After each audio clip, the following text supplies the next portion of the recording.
কীরকম শহীদ দেখেন, বড় ইমাম পাককে শাহাদাতের সিদ্ধির জন্য পাঠিয়েছেন, বিষ প্রয়োগের দ্বারা অনেককেই শহীদ করা হয়েছে, কিন্তু বড় ইমাম পাক শুধু এসেছেন আর ছোট ইমাম পাক দুজন শুধু ওনার নানার জন্য। আপনাদের পীর মুর্শিদ পাক তার নাহা পাকের মধ্যে লিখেছেন, জিনকে নানা কে লিয়ে पैदा हुए दोनों जहां, जिनके नाना के लिए पैदा हुए दोनों जहां, লিখেছেন না? এর মানে হচ্ছে কোরআনের তাফসীর, যে শুধু ওনার নানার জন্য এসেছিলেন। তো অনেক মানুষই বিষ প্রয়োগে হত্যা হয়েছে। ওই রকম ভাবে যদি বিষ দিয়ে হত্যা করা হয় তো তাদের শহীদ আর ইমাম হাসান আলাইহিস সালামের শহীদ এক হয়ে যাবে, কিন্তু তা তো হবে না। কেন? বড় ইমাম পাকের এই শাহাদাতের সিদ্দি হবে কামাল শাহাদাত। কেন? এই দরজা নবী পাককে দিতেছেন। কাকে? এই জন্য কামাল হতে হবে, এই জন্য কামাল হতে হবে। এই জন্য ওনাকে এর আগে কয়েকবার বিষ দেওয়া হয়েছিল শহীদ হননি। যখন সবচেয়ে মারাত্মক বিষ দেওয়া হলো তখন ওনার কলিজা টুকরা টুকরা হয়ে কেটে কেটে বাঁচতে লাগলো বমির সাথে, এবং 72টা টুকরা বেরিয়ে এসেছিল।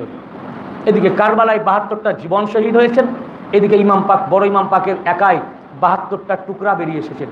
মানে 72টা জীবনের তাকলিফ বড় ইমাম পাক একাই নিজে নিয়েছেন। পুরো চেহারা সবুজ বর্ণ হয়েছিল। অর্থাৎ সবচেয়ে মারাত্মক বিষ দিয়েছে যাতে দুনিয়ায় আজ পর্যন্ত কাউকে অত মারাত্মক বিষ দেওয়া হয়নি, কিয়ামত পর্যন্ত হবে না। কেন? যে বড় ইমাম পাক দেখলেন আমাকে শহীদ আমি যে হচ্ছে এই জন্য যে এই শাহাদাতের দরজা আমার নানাজানকে দিতে হবে, কিন্তু এই শাহাদাতের দরজাটাকে কামাল জায়গায় নিয়ে যেতে হবে।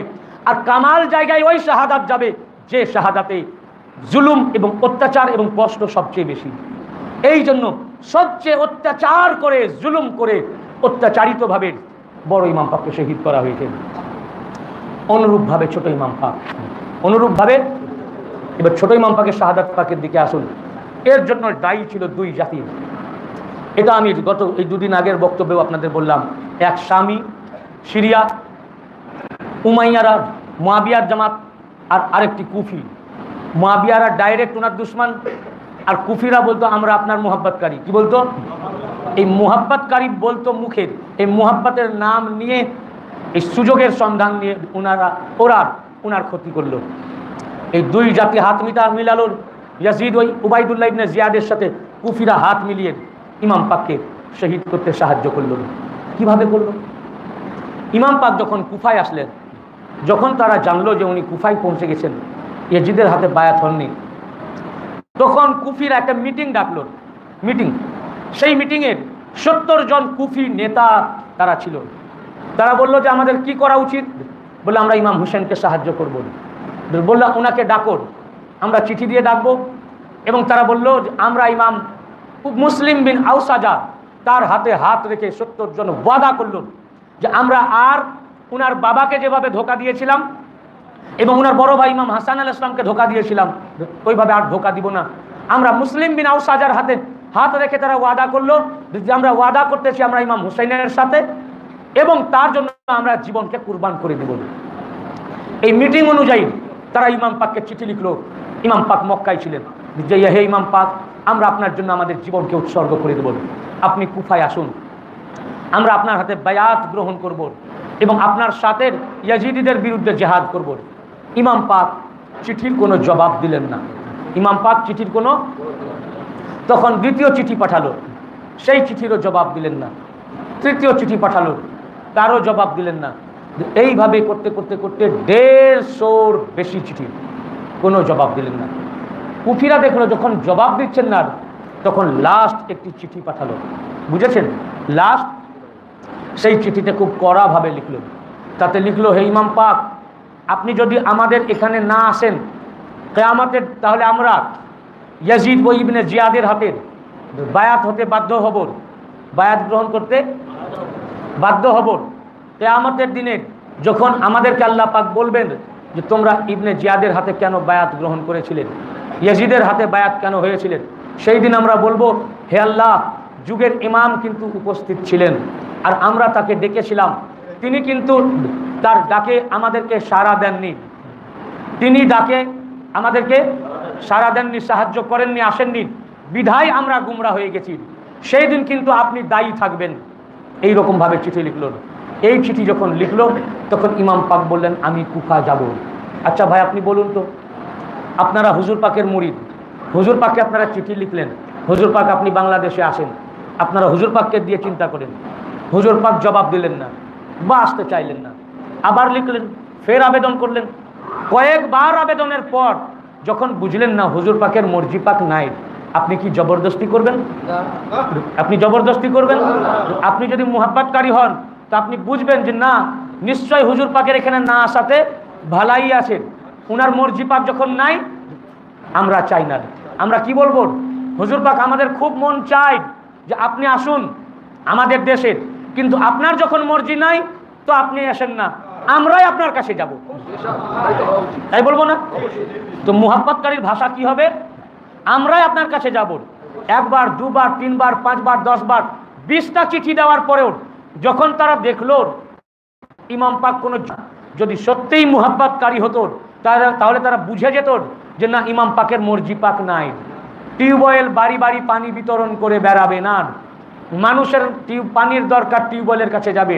যে যখন তোমাদের নাজাতের এতই দরকার, তোমরা বারবার চিঠি দিয়ে যখন বুঝতেছ যে ইমাম পাক জবাব দিতেছেন না, তার মানে ইমাম পাকের ইচ্ছা নাই, ইমাম পাকের মর্জি নাই, মর্জি পাক নাই। যখন ইমাম পাকের মর্জি পাক নাই, তোমরা যদি মুহাব্বতকারী হতে তাহলে তোমরা এবারে চিঠি লিখতেন, হে ইমাম পাক বারবার চিঠি দেওয়ার পরেও আপনার কাছ থেকে কোনো জবাব আমরা পাইনি, তার মানে আমরা বুঝতে পারছি আপনার মর্জি পাক নাই যে আপনি এখানে আসেন। কিন্তু আমাদের নাজাতের যখন দরকার, তো আপনার যখন ইচ্ছা নাই, হে ইমাম পাক আপনাকে কুফা আসতে হবে না, আমাদের নাজাতের দরকার, আমরাই মক্কা যাব আপনার কাছে। এটা বলা উচিত ছিল কিনা? কিন্তু যখন কিছুতেই আসতে রাজি হলেন না, তখন প্রেসার ক্রিয়েট করলো। কি করলো? কি আপনারা হুজুর পাককে কি বলবেন যে হুজুর পাক আমাদের বাংলাদেশে অনেক গরিব মুরিদ আছেন, আপনি আসতেছেন না, এরা তো যেতে পারবে না, এরা যদি সেদিন কিয়ামতের দিনে দাঁড়াবে আপনি দায়ী থাকবেন এদের জন্য। আপনারা হুজুর পাককে এই ভাষা বলতে পারবেন? এই ব্যবহার করতে পারবেন? কখনো না। শুনুন, আপনাদের গ্রামের এক ব্যক্তি, সে গেছিল হুজুর পাকের কাছে, ছোট শাহজাদা হুজুর পাক তখন হায়াতে ছিলেন। ছোট শাহজাদা হুজুর পাক আমার চাচার সামনের ঘটনা আমি চাচার কাছে শুনেছি। তার অসুখ, মারাত্মক অসুখ হয়েছিল এরকম। তো শাহজাদা হুজুর পাকের কাছে ওর দোয়া চাচ্ছে যে হুজুর আমাকে দোয়া করেন। হুজুর পাক তার মাথায় হাত দিয়ে দোয়া করছেন। তখন সে বলল হুজুর আমার বিবির জন্য দোয়া করেন। শাহজাদা হুজুর পাক বললেন পরিষ্কার না। ছোট শাহজাদা হুজুর পাক সৈয়দনা সৈয়দ শাহ রাশাদাত আলী আল কাদেরী উর্ফে সাবিউল হাসান আল কাদেরী আলাইহিস সালাম। তো ওই লোকটা ভাবছেন বাচ্চা ছেলে, ইনি বাচ্চা ছেলে, ওই জন্য ওনার ইচ্ছা হয়নি তাই না বলছেন। তাই সে ফুসলাবার চেষ্টা করলো, বারবার ফুসলাচ্ছেন, নিজের জন্য দোয়া চাচ্ছে, আমাকে দোয়া করেন, দোয়া করছেন, অমুককে দোয়া করেন, দোয়া করছেন, তার জন্য হাত তুলে দোয়া করছেন, মাথায় হাত দিচ্ছেন, সবারই জন্য দোয়া চাচ্ছেন, দোয়া করছেন। তখনও বুঝলো এবার তো সবাইকে দোয়া করছেন, তাহলে ওটা উনি ভুলে গেছেন, ভুলে গেছেন। সবাইকে যখন দোয়া করছেন তার মাঝে তখন বলল হুজুর আমার বিবির জন্য দোয়া করেন না। পরিষ্কার না, কিছুতেই দোয়া করলেন না। তারপরের দিনও তার বিবি ইন্তেকাল করলেন। শাহজাদা হুজুর পাক জানতেন ইন্তেকাল করবেন। সেই লোকটি বড় হুজুর পাকের কাছে এসে বলল হুজুর আমার বিবি তো মুরিদ ছিল না। বলল হুজুর আমার বিবি তো মুরিদ ছিল না, কাঁদছে আর বলছেন, তো হুজুর আমার বিবির কি হবে? তো হুজুর পাক বলেন আচ্ছা যাও, ওকে আমি মুরিদ করে নিলাম। কিন্তু সে মনের মধ্যে তার সন্দেহ থেকে গেল। সে 6 নম্বরে ফিরে এসে বললে এটা কি করে হয়? সে তো হুজুর পাকের সামনে 4 নম্বরেই হাজির হয়নি, অসুস্থ ছিল, আর হুজুর পাকের সামনেও যায়নি, আর হুজুর পাকের দামান মুবারকও ধরেনি, আর এইভাবে হুজুর পাকের কাছে মুরিদও করেননি। ও ভাবলো হুজুর পাক আমার বিবি তো মারা গেছেন, আমি কাঁদতেছি, আমাকে ওটা হুজুর পাক সান্ত্বনা দিলেন। তার মনে এটা হলো যে হুজুর পাক তাহলে আমাকে সান্ত্বনা দিলেন, এই বিবির বিরহ বেদনার থেকে যাতে আমি একটু শান্তি পাই, তাই আমাকে সান্ত্বনা দিলেন। তাই কখনো হয়? উনি তো মুরিদ করেননি, তো কি করে মুরিদ হলো? এই কথা আমাদের খাদেম সাহেবদের মধ্যে সামনে ও বলল হুজুর পাক আমাকে ওটা সান্ত্বনা দিলেন। মুরিদ কখন করলেন? আমি তো জানি আমার বিবি হুজুর পাকের সামনে একদিনও যায়নি, এ তো দরবারের লোকই ছিল না, তো মুরিদ কি করে করলেন? ঘটনার চক্রে সেই খাদেম বড় হুজুর পাককে বলল যে হুজুর ওই লোকটা বলল যে আপনি তাকে সান্ত্বনা দেওয়ার জন্য বলেছেন, তাকে তো আপনি মুরিদ করেননি, ওই দরবার জীবনেও আসেনি। হুজুর পাক জালালের মধ্যে চলে আসলেন, বললেন ওকে বলে দাও কিয়ামতের দিনে দেখে নিবে তাকে আমি মুরিদ করেছি কি করিনি?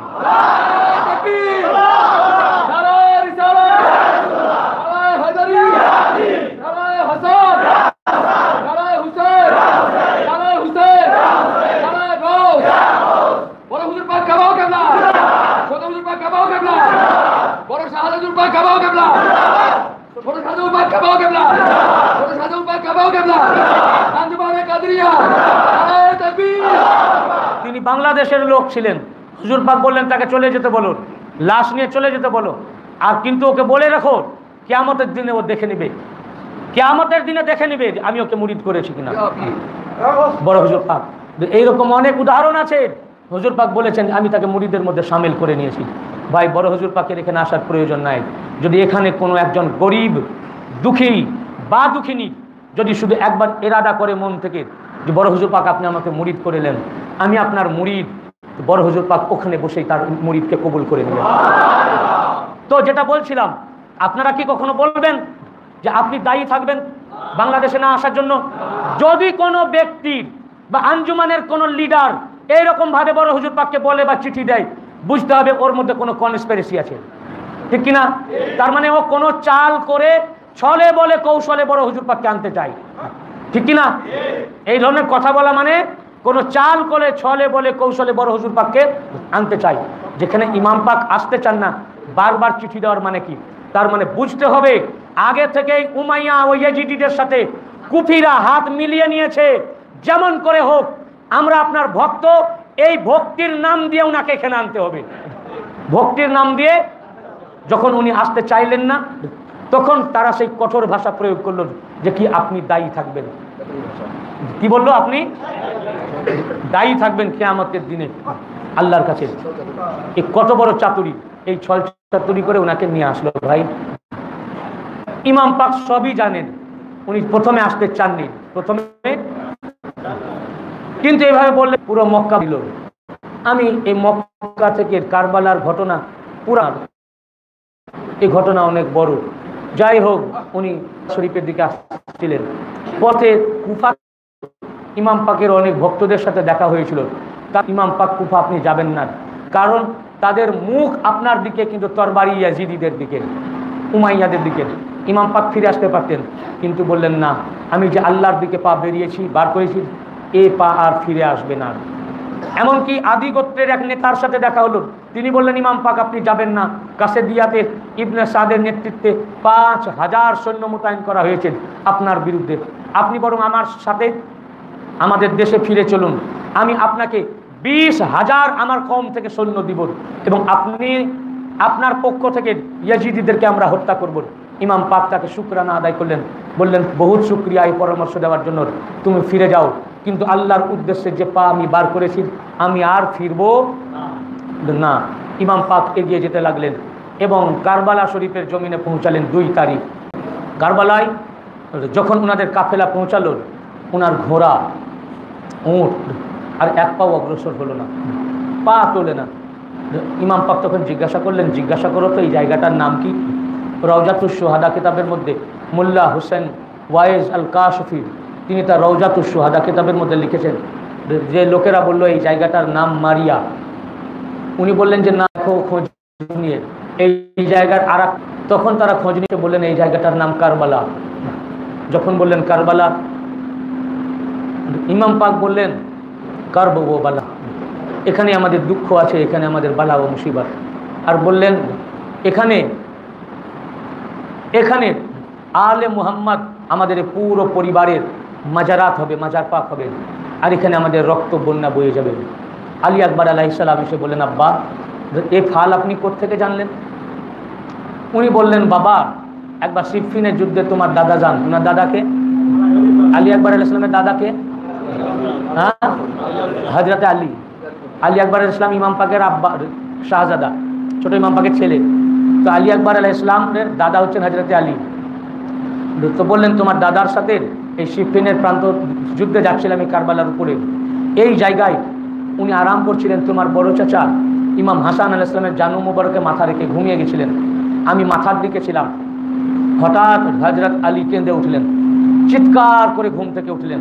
আমার বড় ভাই তোমার বড় চাচা জিজ্ঞাসা করলেন হে আব্বা আপনার কি হয়েছে, আপনি কাঁদছেন কেন, চিৎকার করলেন কেন? তখন তিনি বললেন যে বাবা, এখনই আমি একটি স্বপ্ন দেখলাম। স্বপ্ন দেখতেছি কারবালার এই মরুভূমির উপর দিয়ে রক্তের একটা নদী বয়ে যাচ্ছে, আর সেই নদীতে আমার বেটা ইমাম হুসাইন পড়ে গেছেন, আর তিনি ওই নদীতে হাবুডুবু খাচ্ছেন, সাঁতার কাটছেন, পাড়ে আসার চেষ্টা করছেন, কিন্তু উনি কিনারায় আসতে পারছেন না। উনি সাহায্যের জন্য আহ্বান করছেন, কিন্তু সাহায্যের ডাক কারো কানে পৌঁছাচ্ছে না। তারপর আমার আব্বার, তোমার দাদা যান, আমার দিকে তাকিয়ে বললেন, হে হুসাইন, তোমার উপর যখন এই রকম মুসিবত আসবে তুমি কি করবে? আমি বললাম, আব্বা কি আর করব, তখন আমি সাবার করব। মওলায়ে কায়নাত পাক বললেন যে বেটা, ধৈর্য হারাবে না, সাবার করো, কেন তোমার নানার উম্মতকে নাজাত করার জন্যই তোমাকে ওখানে যেতে হবে। অতঃপর ইমাম পাক বললেন, এখানের আমাদের উঁটকে বসাও। উঁটকে যখন বসানো হলো, ইমাম পাক কদম মোবারক রাখলেন। যেই মাটিতে পা রাখলেন, সঙ্গে সঙ্গে কারবালার মাটি হলুদ বর্ণ হয়ে গেল, আর একটি ধুলি ঝড় উঠল একটা। সেই ঝড়ে ইমাম পাকের দাড়ি মোবারক, চুল মোবারক ধুলিপূর্ণ হয়ে গেল। উম্মে কুলসুম বললেন, হাই মুসিবত, হাই মুসিবত।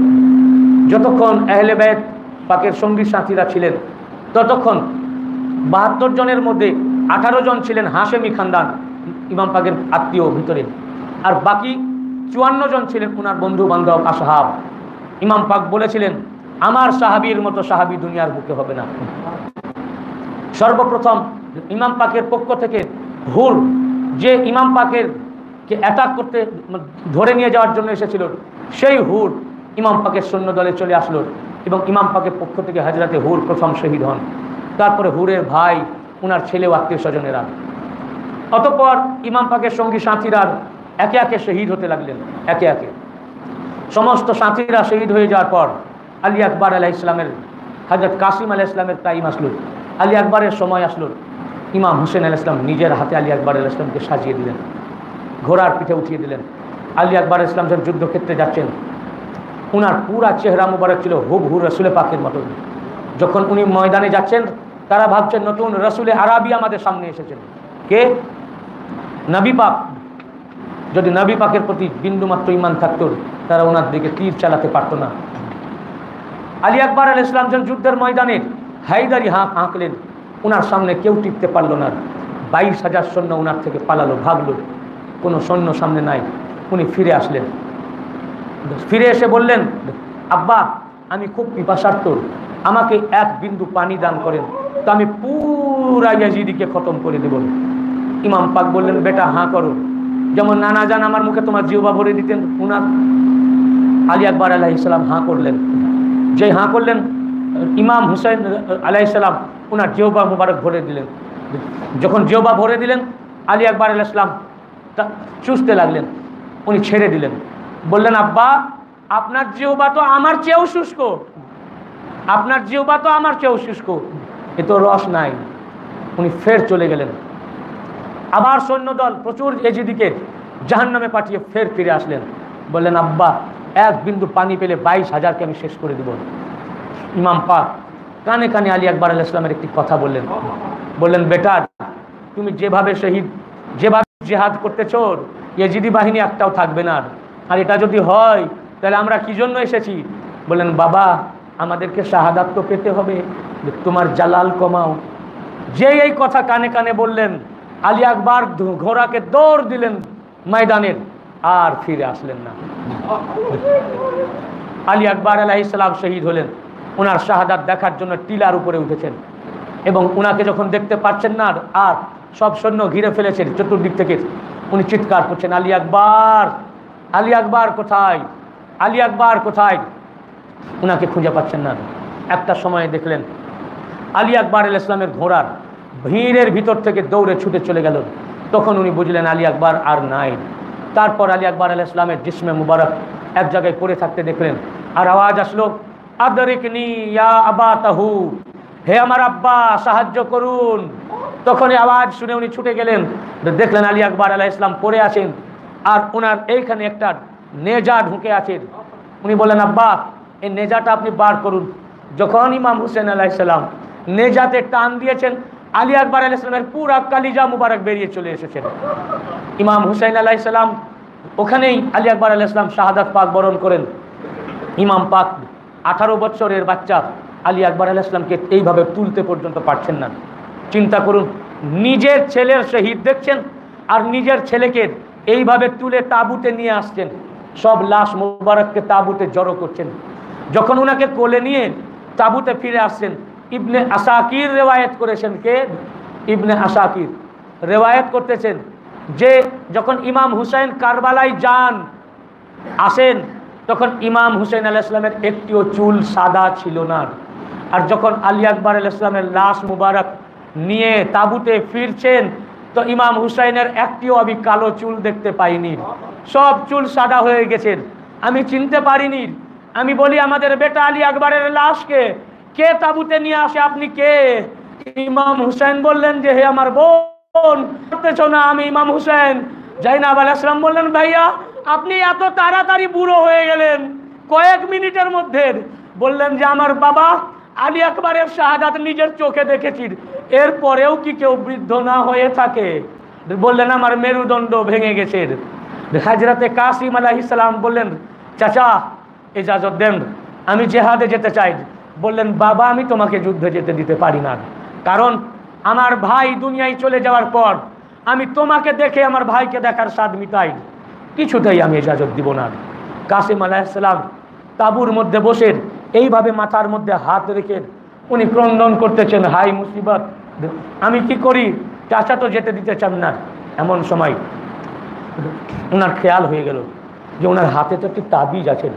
বলেছিলেন, আব্বা আমাকে তাবিজ দিয়েছিলেন আর বলেছিলেন যে, বেটা যখন তুমি বুঝবে যে তোমার জীবনের সবচেয়ে বড় মুসিবতের দিন এসেছে, তখন এই তাবিজটা খুলবে এবং সেটা পড়বে এবং এই তাবিজ অনুযায়ী কাজ করবে। তো আমার আজকের চেয়ে বড় মুসিবত আর কোনো দিন নাই। তখন হযরতে কাসিম আলাইহিস সালাম তাবিজটা খুললেন, খুলে পড়ে দেখলেন সেখানে বড় ইমাম পাকের চিঠি ছিল। তাতে লিখেছেন, বেটা কাসিম, আমি জানি তুমি আমার ভাই ইমাম হুসাইনের সাথে কারবালায় থাকবে।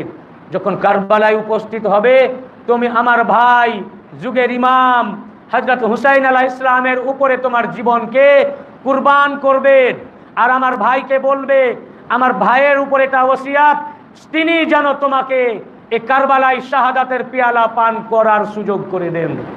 উনি এই চিঠি নিয়ে ওনার ফুপুর কাছে গেলেন। ফুপু দেখেন আমার আব্বার চিঠি। ফুপু নিয়ে গেলেন ইমাম পাকের কাছে, দেখেন আর কোনো উপায় নাই। হযরত ইমাম হুসাইন আলাইহিস সালাম বললেন, আর তো কোনো উপায় নাই। উনি ওনাকে যুদ্ধে যাওয়ার ইজাজত দিলেন। যুদ্ধে কাসিম আলাইহিস সালামও শহীদ হলেন। আব্বাস আলামদার যুদ্ধে যাওয়ার ইজাজত চাইলেন। বললেন, তুমি তো কমান্ডার, তুমি যদি যুদ্ধে যাও তাহলে আমার এই পতাকা ধারণ উত্তোলন করবে কে? বললেন যে, না, আমি সাকিনাকে পানি পান করাবো বলেছি, আমাকে পানির জন্য যেতে দিতে হবে। হযরতে কাসিম আলাইহিস সালাম, হযরতে কাসিম আব্বাস আলামদার আলাইহিস সালাম, আব্বাস আলামদার আলাইহিস সালাম উনি মশক নিয়ে গেলেন এবং উনি ফোরাত উদ্ধার করলেন। দেখেন, এক একজন শাহজাদার একাই ফোরাত উদ্ধার করেছেন, একাই ফোরাত উদ্ধার করেছেন, দেখিয়ে দিয়েছেন এই 22,000 সৈন্যের মোকাবেলা করার জন্য আমাদের 72 জনের প্রয়োজন নাই। আমরা এক একজন ব্যক্তি যথেষ্ট, কিন্তু আমরা এই কারামাত পাক দেখাবার জন্য আসিনি, আমরা শাহাদাতের পেয়ালা পান করতে এসেছি। আব্বাস আলামদার জন ফোরাত উদ্ধার করে ফোরাত থেকে পানি নিয়ে চলে আসছেন। পিছন থেকে এক সেনার ওনার উপরে আঘাত করলো, ডান বাহু কেটে পড়ে গেল। যখন কেটে পড়লো, সোরাহিটাকে বামকে নিয়ে নিলেন, মশককে। তখন বাম হাতে আঘাত করলো, সেটা যখন কেটে পড়লো, উনি ওটা মুখে নিয়ে নিলেন। তখন একটা তীর মারলো, মশক ছিদ্র হয়ে গেল, সব পানি পড়ে গেল। উনি আফসোস করতে লাগলেন। তারপর ওরা বর্ষার পর বর্ষা এবং নেজার আঘাত করতে লাগলো। উনি ঘোড়া থেকে নিচে পড়ে গেলেন এবং উনি চিৎকার করলেন, ইয়া আকা আদরিকনি, হে আমার আকা, হে আমার মৌলা, সাহায্য করুন। ইমাম হুসাইন শুনছেন এটা তো আব্বাস আলামদারের রাত। উনি বাইরে বেরিয়ে আসলেন, তো দেখছেন আব্বাস পড়ে আছেন, 2 হাত নাই। আব্বাস বললেন, হে আমার মৌলা, আপনি আমার চোখ একটু পরিষ্কার করে দেন, আপনাকে একটু দেখতে চাই। আমার চোখে রক্ত জমাট বেঁধে গেছে, আমার তো হাত নাই যে আমি নিজে পরিষ্কার করি, আপনি পরিষ্কার করে দেন, শেষবারের মতো আপনার একবার দেখি। ইমাম হোসেন আলাইহিস সালাম চোখ পরিষ্কার করে দিলেন। আব্বাস আলমদার তাকিয়ে দেখলেন। ইমাম পাক বললেন, ভাই তুমি জীবনে আমাকে একবারও ভাই বলে ডাকোনি। উনি ওনার বৈমাত্রিক ভাই ছিলেন। তো বললেন, শেষবারের মতো আমাকে একবার ভাই বলে ডাকুন। উনি বললেন, মাফ করবেন মাওলা, আপনার কোনো হুকুম আমি অমান্য করিনি, যা আদেশ করেছেন আমি মেনেছি, কিন্তু এই হুকুম আমি পালন করতে পারবো না। আমি আপনাকে কখনোই ভাই বলে ডাকতে পারবো না। আপনি আমার আকা, আপনি আমার মাওলা, সব সময়তেই আপনাকে আমি মাওলা বলেই ডাকবো। আমাকে ক্ষমা করেন, এই আদেশ আপনি আমাকে করবেন না। এরপর আব্বাস আলমদার কালেমায়ে শাহাদাত পাঠ করে শাহাদাত পাক বরণ করেন। কিন্তু শাহাদাত পাক লাভের আগে উনি বললেন, হে ভাই না, হে আমার মাওলা, আপনার প্রতি আমার একটি ওসিয়ত আছে। বলে কি? বলে সবারই তো আপনি লাশকে তাঁবুতে নিয়ে যাচ্ছেন, কিন্তু আমার যখন নিয়ে যাবেন আমার লাশকে তাঁবু থেকে মুখ অন্যদিকে ঘুরিয়ে রাখবেন। বলে কেন? কারণ আমার এই মুখ যেন সাকিনা না দেখেন। কারণ আমি সাকিনাকে বলেছিলাম পানি নিয়ে আসবো, কথা দিয়েছিলাম পানি নিয়ে আসবো, ওয়াদা করেছিলাম, কিন্তু পানি আনতে পারিনি। যদি সাকিনার মুখ আর আমার মুখ সামনাসামনি হয় আমি লজ্জিত হব। কাজে সাকিনার সামনে আমার মুখকে নিয়ে যাবেন না।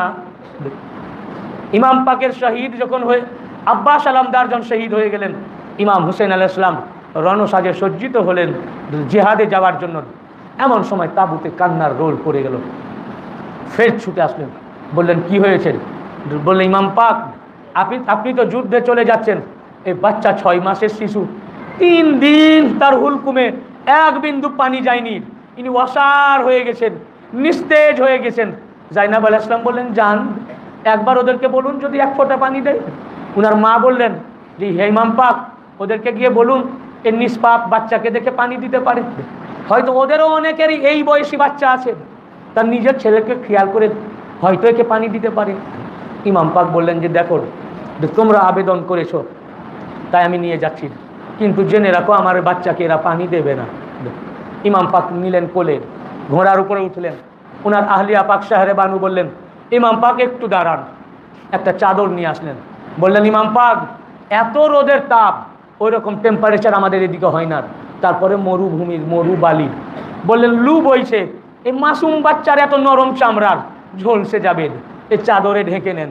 হযরত শাহরে বানু আলাইহিস সালাম 6 মাসের বাচ্চাকে ঢেকে দিলেন। উনি ঢাকা অবস্থায় কোলে করে নিয়ে যাচ্ছেন। দূর থেকে তারা ভাবছেন যে হযরতের আলী আসগার আলাইহিস সালামকে নিয়ে যাচ্ছেন। তো তারা দেখতেছে ইমাম পাকের কোলে কোরআন শরীফ আছে, দেখছে কোরআন নিয়ে আসছেন। তখন তারা বলা বলি করছে, দেখো ইমাম হুসাইনের সমস্ত পরিবারকে তো শহীদ করে দিয়েছি, তাই তিনি ভয় পেয়ে গেছেন, কোরআন নিয়ে সলেহ করতে এসেছেন। ইবনে সাদ বলল, কোনো সলেহ নাই, হয় বায়াত গ্রহণ করবেন না হয় মাথা দিবেন, যুদ্ধ বিরতি আমরা করব না। যখন কাছে আসলেন তখন দেখছেন না কোরআন নয়, শিশু আলী আসগার। তারা বলল, আপনি কি জন্য এসেছেন? তো বললেন যে, দেখো তোমাদের দৃষ্টিতে যদি আমাকে অপরাধী বলে মনেও হয়, কিন্তু এই 6 মাসের বাচ্চা তো কোনো দোষ করেনি, তোমরা 1 ফোঁটা পানি এঁকে দাও। বললেন, আচ্ছা ঠিক আছে, তোমরা আমার সামনে আসতে ভয় পাচ্ছ, এই উত্তপ্ত বালুর উপরে আমি শুয়ে দিয়ে চলে যাচ্ছি, তোমরা এসে 1 ফোঁটা পানি দিয়ে যাও। ইমাম পাক শুয়ে দিয়ে চলে গেলেন। কেউ আসলো না, গরম বালিতে আলী আসগার শুয়ে আছেন। ইমাম পাক তুলে নিলেন। আচ্ছা বলুন তো, 1 বিন্দু পানি চাইলেন কেন? আপনি যখন পিপাসার্ত হয়, আপনাকে যদি 1 ড্রপ পানি দেওয়া হয় তাতে পিপাসা মিটবে? তো পিপাসা যদি নাই মিটাতে 1 বিন্দু চাইলেন কেন? চাইতে পারতেন যে আমার বাবা, আমার আলী আসগারের পিপাসা দূর করুন, বলেছেন 1 বিন্দু। তার মানে আমরা পিপাসা নিবারণের জন্য আসি নাই, এরপরেও আমরা এত দয়ালু যে তোমরা আমার প্রত্যেক শাহজাদাকে, পুরা আলে মুহাম্মদকে খুন করেছো, হত্যা করেছো, নবী পরিবারকে ধ্বংস করেছো, রেসালাতের বাগিচাকে ধ্বংস করেছো, এরপরেও যদি এই 6 মাসের বাচ্চার মুখে 1 ফোঁটা পানিও দাও, এই 1 বিন্দু পানিকে ওয়াসিলা করব কিয়ামতের দিনে তোমাদেরকে শাফাত করার জন্য। এরপরেও শাফাত চাচ্ছেন ইমাম পাক। তখন ওরা ওনার এই বক্তব্য শুনে ভীতত্রস্ত হয়ে পড়ল। দেখলো এজিদি বাহিনীর মধ্যে একটা ভাঙন সৃষ্টি হয়ে গেল। তারা বলল, হুরমালাকে তীর চালাও। বলেন, আপনি কি জন্য এসেছেন? বলে, পানির যদি অত প্রয়োজন, আপনার দাদা পায়ের ঠক করে কৌসারের জমজমের পানি বার করেছিলেন ইসমাইল আলাইহিস সালাম। আপনার নানা ইমাম হোসেন আঙুল থেকে পানির ঝর্ণা ঝরিয়েছিলেন, বার করেছিলেন। তা আপনার দাদা নানার কাছে পানি চান, আমাদের কাছে চাচ্ছেন কেন? ইমাম পাক বললেন যে শোনো, আমার দাদা ও আমার নানার কাছে আসতে হবে না, আমি যদি ইচ্ছা করি এখনই আসমান থেকে পানি বর্ষণ হবে, আর এখনই জমিন থেকে পানি নাহার বহে যাবে। চাহু তো হিলা দু মে আভি আরশে বাড়ি কো, আমি যদি চাই এখনই আরশে বাড়িকে কাঁপিয়ে দিতে পারি। কিন্তু এই জন্য কারবালায় আসিনি, কারবালায় এই জন্য এসেছি, আমাদের দুই ভাইকে আল্লাহ পাক জান্নাতের যে সর্দার বানিয়েছেন এটা বিশ্বের বুকে প্রমাণ করিয়ে দিতে চান যে আল্লাহ পাক যে দেখো আমি খামাখা দুই শাহজাদাকে জান্নাতের সর্দার বানাইনি। আমার ইমাম পাক তোমাদের সামনে প্রমাণ করিয়ে দিতে চান, বিশ্বের বুকে দেখিয়ে দিতে চান আমাদের প্রতি জুলমের ইন্তেহা, আমাদের প্রতি তোমাদের জুলমের ইন্তেহা আর আমার সবরের ইন্তেহা। অর্থাৎ কায়নাতে আমাদের সবরের মতো কোনো সবর পৌঁছাবে না, সবরের কামালাত ও উচ্চতা আর তোমাদের জুলমের সবচেয়ে নিকৃষ্টতার আল্লাহ বিশ্বের কাছে প্রমাণ রেখে দিতে চান। এই কারণে তারপর হুরমালাকে বলল তীর চালাও। হুরমালা যখন তীর চালালো কাঁপতেছিল, বললো কাঁপছো কেন? না তো দেখছি ফাতেমা এইভাবে দাঁড়িয়ে আছেন আলাইহিস সালাম, কিভাবে তীর চালাবো? ইবনে সাদ তোমার মিথ্যা কথা, তুমি হত্যা করবো। তখন সে আন্দাজ করে তীর চালিয়ে দিল।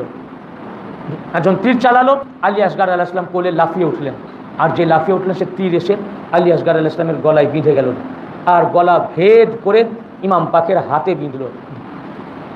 যখন হাতে বিঁধে গেল আলী আসগার আলাইহিস সালাম বললেন, আব্বা আমি দেখছিলাম ওই তীরটা আপনার বক্ষ দেশ উদ্দেশ্য করে আসছে, আপনার বক্ষ দেশে বিদ্ধ, তা আমি এই জন্য লাফিয়ে গলা পেতে দিলাম যেন আপনার বুকে এই তীরটা এসে না লাগে। কিন্তু আব্বা আমার গলাটা এত সরু যে আমি আপনাকে বাঁচাতে পারিনি, আমার গলা ভেদ করে আপনার হাতে বিঁধে গেছে। আব্বা আপনাকে খুব লেগেছে না? ইমাম হুসেন আলাইহিস সালাম ক্রন্দন করতে লাগলেন, তীরটাকে বার করে নিলেন, তো রক্তের ফোয়ারা বেরিয়ে আসলো। ইমাম পাক আঁচলা পেতে রক্ত ধরে নিলেন, রক্ত উনি চাইলেন এই রক্তকে জমিনে ফেলে দিবেন। জমিন থেকে আওয়াজ আসলো, ইমাম পাক এই বাচ্চা শিশুর বিষাদময় রক্তকে জমিনে ফেলবেন না, যদি ফেলেন কিয়ামত পর্যন্ত আসমান আর বর্ষণ না, জমিন ফসল দিবে না। যাদের জন্য আপনি এসেছেন এখানে উম্মত ধ্বংস হয়ে যাবে। উম্মতের কথা খেয়াল করে নবী পাক এই রক্তকে আসমানে ছুটতে চাইলেন, কিন্তু আসমান থেকে আওয়াজ আসলো, ইমাম পাক এই বিষাদময় রক্তকে আসমানেও ছুড়বেন না, যদি ছুড়েন কিয়ামত পর্যন্ত আসমান আর বর্ষণ দিবে না। যাদের জন্য আপনি আজ কারবালায়, সমস্ত উম্মত ধ্বংস হয়ে যাবে। ওই অবস্থায় 6 মাসের শিশু শাহাদাত প্রাপ্ত আলী আসগার আলাইহিস সালামকে কোলে নিয়ে আপনি আমার মতোই গুনাহগার পাপী উম্মতের কথা চিন্তা করতেছেন। চিন্তা করে সেই রক্তকে মুখের মধ্যে মেখে নিলেন। ইমাম পাক তাঁবুতে যখন ফিরছেন, বাচ্চা তো আর নড়ে না। উনার আম্মা ভাবছেন ঠিক পানি দিয়েছেন, এই জন্য ঠান্ডা পানি পান করে আমার বাচ্চা ঘুমিয়ে গেছেন। জিজ্ঞাসা করলেন, ইমাম পাক নিশ্চয়ই ওদের দয়া হয়েছে, ওরা পানি পান করিয়েছে, আমাদের বাবু পানি পান করে ঠান্ডা হয়ে গেছে, জীবন ঘুমিয়ে পড়েছে। ইমাম পাক বললেন যে হ্যাঁ আমাদের বাবু ঘুমিয়ে গেছে, এমন ঘুমিয়েছে আর কোনো দিন জাগবে না। বলে এটা কীরকম? ইমাম পাক কাপড় উঠালেন। যখন এই দৃশ্য তাঁবুর মহিলারা দেখলেন, তাঁবুতে মাতা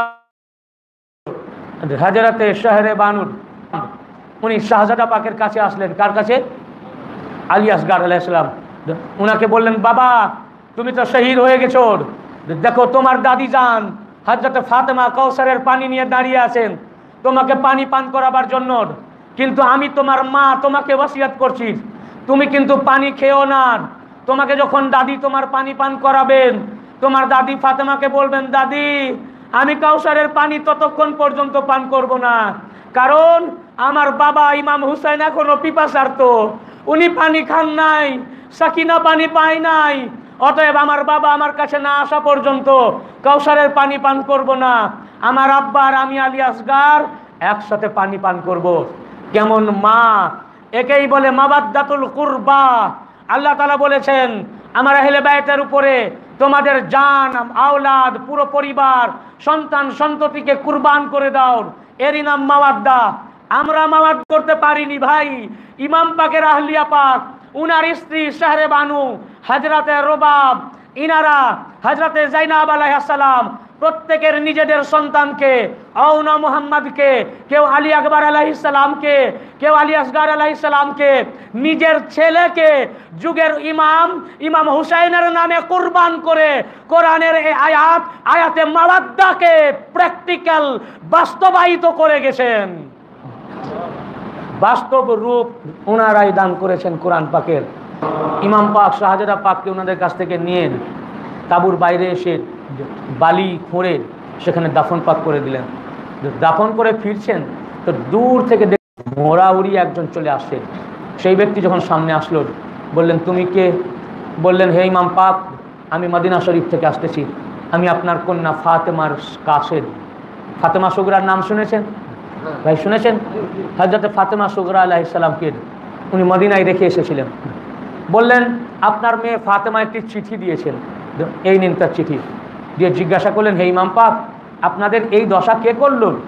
পুরো শরীরে রক্তাক্ত, এত সৈন্যদল কিসের? কেউ তো জানে না কি ব্যাপার।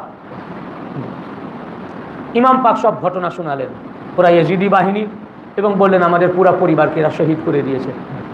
তখন তিনি বললেন, ইমাম পাক আপনি আমাকে দেখে ইজাজত দেন, হুকুম দেন, আমি আপনার পক্ষ থেকে আমি শহীদ হয়ে যাই। বললেন, না, তুমি এই লিস্টে নাই, তোমাকে শহীদ হতে হবে না, বরং তুমি মদিনা শরীফ ফিরে যাও। তোমার জন্য এটাই খিদমত, তুমি যা দেখলে এবং যা শুনলে সেটা আমার মা ফাতেমা সুগরাকে গিয়ে বয়ান করবে। উনি চলে গেলেন। ইমাম পাক চিঠি খুললেন, চিঠিটিকে চোখে মুখে লাগালেন, বুকে লাগালেন, বললেন, আমাদের মা কত বড় হয়ে গেছে, চিঠি লিখেছেন। উনি চিঠিটি পড়লেন। চিঠিতে আল্লাহর হামদ ওয়া সানা ছিল, আল্লাহর প্রশংসার, তারপর নবী ও নবীর আহলে বাইতের উপর দরুদ পাক। তারপর উনি লিখেছেন যে, আব্বা, আপনি আমাকে অসুস্থতার নাম করে রেখে গেলেন, আপনি বললেন সুস্থ হলে আলী আকবরকে পাঠিয়ে দিবেন, কই আমার ভাইয়াকে তো এখনো পাঠালেন না, আপনি এসে তো আমাকে নিয়ে গেলেন না। বলেন, আব্বা আপনি কোথায় আছেন? আপনি আসুন, আমাকে নিয়ে যান, আমি আপনার আর বিরহ বেদনার সহ্য করতে পারছি না। সকাল হয়, আমি দরজায় এসে বসি, কোনো পথিক গেলে তার পিছে পিছে ছুটি আর বলি, আমার আব্বার খবর দিতে পারো, আমার আব্বার খবর দিতে পারো। আবার রাত হয়, ঘরের ভিতরে ফিরে আসি, আর আলী আসগারের দোলনাকে যখন দেখি মনে হয় আমার ভাই শুয়ে আছে, কাছে গিয়ে দেখি দোলনা ফাঁকা, সারা রাত ধরে কাঁদি। এইভাবে আমার সারা দিন ও সারা রাত যায়। আব্বা আপনি যেখানে থাকেন আমাকে নিয়ে যান। বললেন, আব্বার আলী আকবর আলাইহিস সালাম কে আমার দেখতে খুব ইচ্ছে করেন। আব্বা আলী আসগার যখন আমার এখান থেকে যায় তখন তো 1 মাস তার বয়স ছিল, এখন তো তার বয়স 6 মাস, নিশ্চয় আলী আসগার এখন কথা বলে। আব্বা আলী আসগার কি আব্বু বলে? আব্বা আলী আসগার এখন হামাগুড়ি দেয়। আব্বা আমার ভাইকে আমার দেখতে খুব ইচ্ছে করেন, তাকে কোলে নিতে খুব ইচ্ছে করেন। আব্বা আমি আমার ভাই আলী আসগারের জন্য একটা জামা নিজের হাতে সেলাই করে রেখেছি, আমাকে তাড়াতাড়ি নিয়ে চলে, আমি সেই জামাটাকে একবার পরাবো, দিয়ে আমি দেখতে চাই ভাইকে কেমন লাগে। আব্বা আমি এতদিন ধরে আমার ভাই আলী আসগারের জন্য অনেক খেলনাপাতি কিনে রেখেছি, বাড়িতে অনেক খেলনা জমা হয়ে গেছে, একবার আসেন না হয় আমাকে নিয়ে চলেন, এই খেলনাগুলো নিয়ে আমার ভাই আলী আসগারের সাথে খেলা করব। ইমাম পাক বললেন, মা তোমার ভাইয়ের সাথে আর খেলা হবে না, আর তোমার ভাইয়ের এই জামা পরাও আর হবে না, তিনি আর দুনিয়ায় নাই, তোমাদের সকলকে ছেড়ে আমার নানা মুহাম্মদে মুস্তাফার কাছে চলে গেছেন সাল্লাল্লাহু আলাইহি ওয়া আলিহি ওয়াসাল্লাম। এরপর তাঁবুতে এসে ইমাম পাক রণসাজে সজ্জিত হয়ে বেরোলেন। যখন বেরোচ্ছেন তো ঘোড়া চলতেছে না, বারবার ঘোড়া শুধু নিচের দিকে মুখ করে, উনি লাগাম খেঁচছেন, এঁড়ি মারছেন, ঘোড়া শুধু বারবার নিচে মুখ করে। উনি দেখলেন আমার এই জুলজানা শুধু ইশারা করলেই বিদ্যুৎ বেগে ছুটে চলে যায়, আমি এত এঁড়ি মারি কিন্তু ঘোড়া ছুটে না কেন? বারবার নিচের দিকে তাকায়। উনি নিচে তাকিয়ে দেখছেন সাকিনা আলাইহিস সালাম ঘোড়ার পা ধরে বসে আছেন। বলছে, ঘোড়া যেন বলছেন আমি কি করে চলি, সাকিনা তো যেতে দিতে চাই না। ইমাম পাক নিচে নেমে সাকিনাকে কোলে তুললেন, আমাকে যেতে দাও, আমাকে তো যেতে হবে। বললেন, আব্বুর আমি তো আপনি ছাড়া আমি ঘুমাতে পারি না, আপনার কোলে ঘুমাই। আমি দেখেছি যে একবার কারবালা গেছে সে দ্বিতীয়বার আর ফিরে আসেনি, আপনিও ফিরে আসবেন না, আমি রাতে কার কাছে ঘুমাবো? বললেন, মা সাবার করো, সাবার করো। জাইনাব আলাইহিস সালামের কোলে দিয়ে বললেন, একে খেয়াল রেখো, এর পুরা দায়িত্ব তোমার উপরে দেওয়া হলো। ময়দানে যখন গেলেন আর পুরা ময়দান অন্ধকার হয়ে গেল, যেন পাশের লোককেও দেখা যায় না। হঠাৎ সামনে দেখলেন একটা লোক তার চেহারা অদ্ভুত ভয়ঙ্কর। তিনি জিজ্ঞাসা করলেন, তুমি কে? বললেন, আমি জিনের বাদশাহ। তোমার নাম কি? বললেন, আমার নাম জাফর। বললেন, কেন এসেছো? বললেন, আমি সমস্ত সৈন্য দলকে নিয়ে এসেছি। ইমাম পাক ইজাজত দেন, আপনার পক্ষ থেকে জেহাদ করে ইয়েজিদি বাহিনীকে খতম করে দিই। তো বললেন, কেন তুমি আমাদের পক্ষ থেকে জেহাদ করবে? বললেন, আমার বাবা যখন জিনের বাদশাহ ছিল, তখন আমার বাবা আপনার আব্বা হযরত আলীর হাতে বায়াত হয়ে ইসলাম গ্রহণ করেছিলেন। সেই সাথে পুরাই জিনের কম মুসলমান হয়েছিল। আমরা সবাই আপনার বাবা ও আপনার গোলাম। উনি বললেন যে, না, তোমরা জিন, তোমরা অশরীরী, তোমাদেরকে দেখা যায় না, তো তোমরা ওদেরকে কতল করবে, কিন্তু তোমাকে ওরা কতল করতে পারবে না, দেখতে পাবে না, তো এটা ওদের উপরে জুলুম হবে। কি ইমাম পাক দেখেন, ইমাম পাকের উপরে ওরা জুলুম করছেন, এত বড় জালেমের উপরে উনি বিন্দুমাত্র জুলুম করতে চান না। তখন ওরা বলল, ইমাম পাক, তাহলে আপনি এক কাজ করেন, আমাদেরকে হুকুম দেন যাতে আমরা মানুষের রূপ ধারণ করি, তাহলে ওরা আমাকে দেখতে পাবে, তাহলে আমরাও কতল হব, ওদেরকেও কতল করব। ইমাম পাক বললেন যে, না, তোমাদের সাহায্য চাই না, বরং তোমরা এত দূরে চলে যাও, কারণ যুগের ইমাম যদি সাহায্যের জন্য ডাক দেয়, তার ডাকে সাড়া দেওয়া ওয়াজিব হয়ে পড়ে। কাজে আমি যখন ডাক দিব, আমার আওয়াজ যাতে তোমাদের কানে না পৌঁছায়, এই জন্য তোমরা এত দূরে চলে যাও যাতে সাহায্যের আওয়াজ তোমাদের কানে না পৌঁছায়। ফেরেশতারা এসে বলল, হে আল্লাহ পাক, কি হচ্ছে? যাদের জন্য কায়নাত তাদের এ হাল, আমাদেরকে হুকুম দেন পুরা ইয়েজিদি বাহিনীকে খতম করে দিই। আল্লাহ পাক বললেন, যাও, যদি ইমাম পাক সাহায্য নেন করো। ফেরেশতারা এসে বলল, ইমাম পাক অনুমতি দেন, আমরা দুনিয়াটিকে উল্টিয়ে দিই। ইমাম পাক বললেন, তোমাদেরকে কি আল্লাহ পাঠিয়েছেন? বললেন যে, না, আমরা আল্লাহর কাছ থেকে ইজাজত নিয়ে এসেছি। বললেন, তোমাদের সাহায্য আমি চাই না, আমি ইমতিহানের জন্য এসেছি এবং পুরা উম্মতে মুহাম্মাদিকে নাজাত দেওয়ার জন্য কারবালায় এসেছি, অতএব তোমরা চলে যাও। ইমাম পাক তাদেরও সাহায্য নিলেন না। ইমাম পাককে শহীদ করার পর তাদের জানাজা মুবারক, লাশ মুবারকের উপরে তাবুত ঘোড়া ছুটিয়ে দিল, ভিন্ন করে দিল না, এবং কি করলো, তাবুতে আগুন লাগিয়ে দিল। কিসে? তাবুতে। তখন জাইনাব আলাইহিস সালাম তাবু থেকে বেরিয়ে আসলেন, দেখছেন জাইনাব, সবাইকে খুঁজে দেখছেন জাইনুল আবেদিন আলাইহিস সালাম নাই। উনি জাইনুল আবেদিন আলাইহিস সালামকে খুঁজছেন, তখন বুঝলেন উনি তো বিমার ছিলেন, তাহলে তাবুর ভিতরে পড়ে আসেন। তাবু দাউ দাউ করে জ্বলছিল। উনি ইয়া আলী আল মাদাদ বলে জানের তাওয়াক্কা না করে আগুনের মধ্যে ঝাঁপিয়ে পড়লেন। সেখান থেকে আলী হযরত জাইনুল আবেদিন আলাইহিস সালামকে নিয়ে আসলেন। গভীর রাত হয়েছে, জাইনাব আলাইহিস সালাম পাহারা দিচ্ছেন, দূর থেকে এক ঘোড়সওয়ার আসছেন। জাইনাব আলাইহিস সালাম চিন্তা করলেন যে আবার ওরা লুট করতে হয়তো এসেছেন, তার আগে তাবু লুট করেছেন। জাইনাব হযরতের সাকিনা আলাইহিস সালামের কানের বালি ছিঁড়ে নিয়েছেন। জাইনাব আলাইহিস সালাম চিৎকার করে বললেন, তুমি কে? আর কাছে এসো না, আলে মুহাম্মদ সারাদিন সারা রাত পেরেশান হয়ে এখন একটু ঘুমিয়ে পড়েছেন, ঘোড়ার আওয়াজে তাদের ঘুম ভেঙে যাবে, তাদেরকে ঘুমাতে দাও। ঘোড়সওয়ার এগিয়ে আসছেন, উনি বারবার নিষেধ করছেন, কিন্তু ঘোড়সওয়ার কাছে আসলো।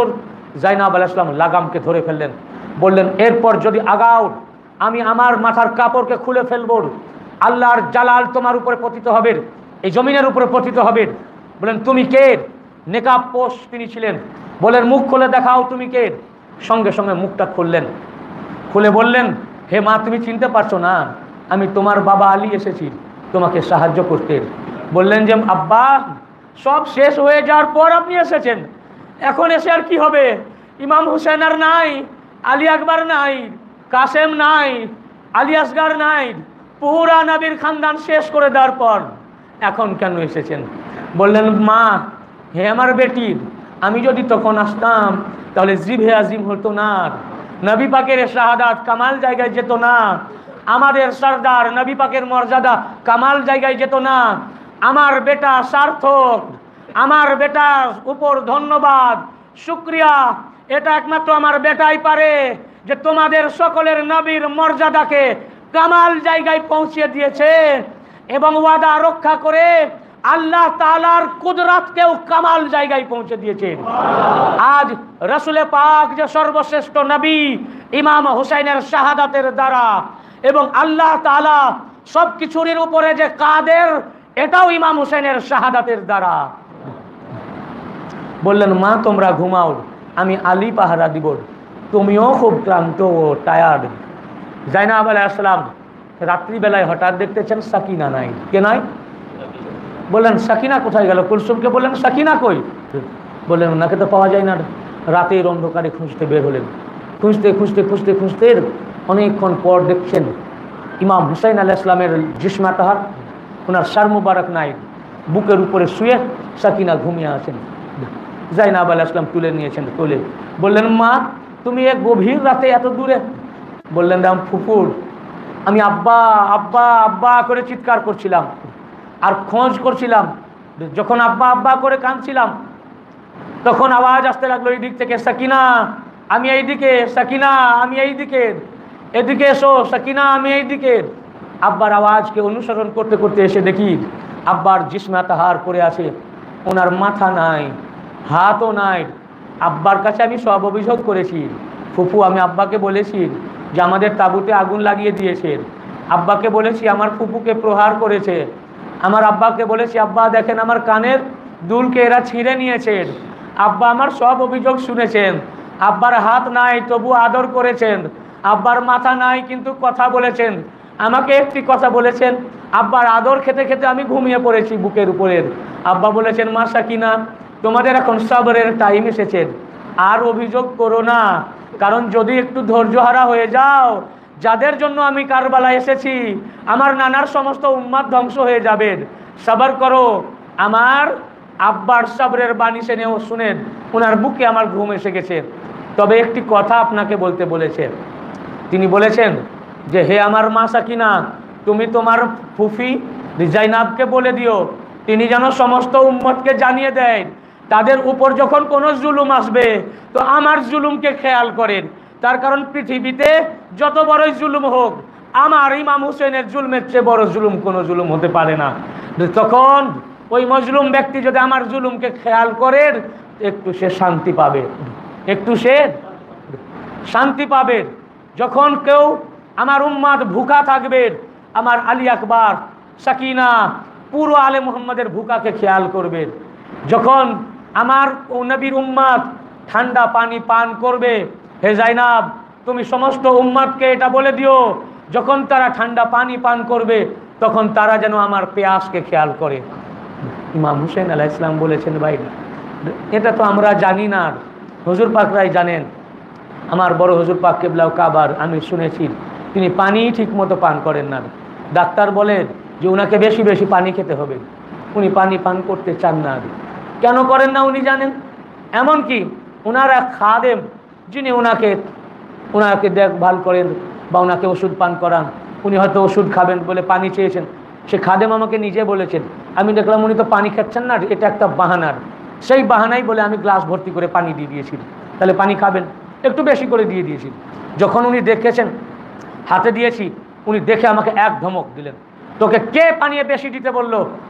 জানিস না পানি নষ্ট করা শরীয়তে জায়েজ নাই? আমার হুজুর পাক বিন্দু মাত্র পানিও নষ্ট করতে চান না, কেন এক বিন্দু পানির জন্য পুরা আলে মুহাম্মদ একদিন হাহাকার করেছিলেন। হয়তো আমার হুজুর পাক চোখের সামনে তো দেখেন, এটা তো ওনাদের ঘরের জিনিস ভাই, আমরা ওনাদের গোলাম, আমরা ওনাদের দাস, আমরা ওনাদের দানুদাস, তাই ওনাদের স্মরণ হয়তো কাঁদি। আর এটা তো বড় হুজুর পাকের ঘরের ব্যাপার, ছোট হুজুর পাকের ঘরের ব্যাপার, শাহজাদা হুজুর পাকের ঘরের ব্যাপার। প্রতি মুহূর্তে কারবালা ওনারা দেখতেছেন, হয়তো ওনারা কারবালা দেখেই পানি পান করতে পারেন না। ওনারা জানেন কেন, ওনারা জানেন কেন খাবারও খান খুব পরিমিত। ইমাম হুসাইন আলাইহিস সালাম ওনাদের পুরা কাফেলাকে বন্দি করে তারা নিয়ে যাচ্ছেন।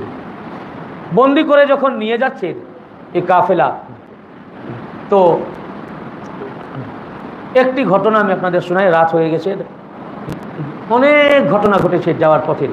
আমি চাই যে শেষের ঘটনা বলবো, কিন্তু প্রথম দিকের ঘটনা বলতে গিয়ে সময়টা এমনভাবে চলে যায় আর শেষের ঘটনা বলার সময় থাকে না। তো সব ঘটনা তো বলা যায় না, কিছু কিছু বলি। আচ্ছা একটি ঘটনা তাহলে বাড়াই, যখন বলছেন ইমাম পাক শহীদ হওয়ার পরেও কিন্তু দিনের তাবলীগ করেছেন, দিনের তাবলীগ করেছেন। আমি আপনাদেরকে বলেছিলাম জাইনাব আলাইহিস সালামের একটা খুতবা, উনি কুফিদেরকে বলেছিলেন, কুফিদের উপরে লানাত দিয়েছিলেন যে আমাদের এই শাহাদাতের জন্য তোমরা দায়ী, আজকে আর তোমাদের কেঁদে কি হবে, এই কান্না কোনো কাজে আসবে না। যখন ইমাম পাকের সার মুবারক তারা নিয়ে যাচ্ছিল, তাদের কাছে প্রচার হয়ে গেল যে একটা কওম তারা আক্রমণ করবে, আক্রমণ করে তাদের কাছ থেকে সার মুবারক ছিনিয়ে নেবেন। রাত হয়ে গেছে, তাই তারা তখন ওই রাতের এক গির্জা ঘর ছিল, কি সেই গির্জা ঘরে আসলো।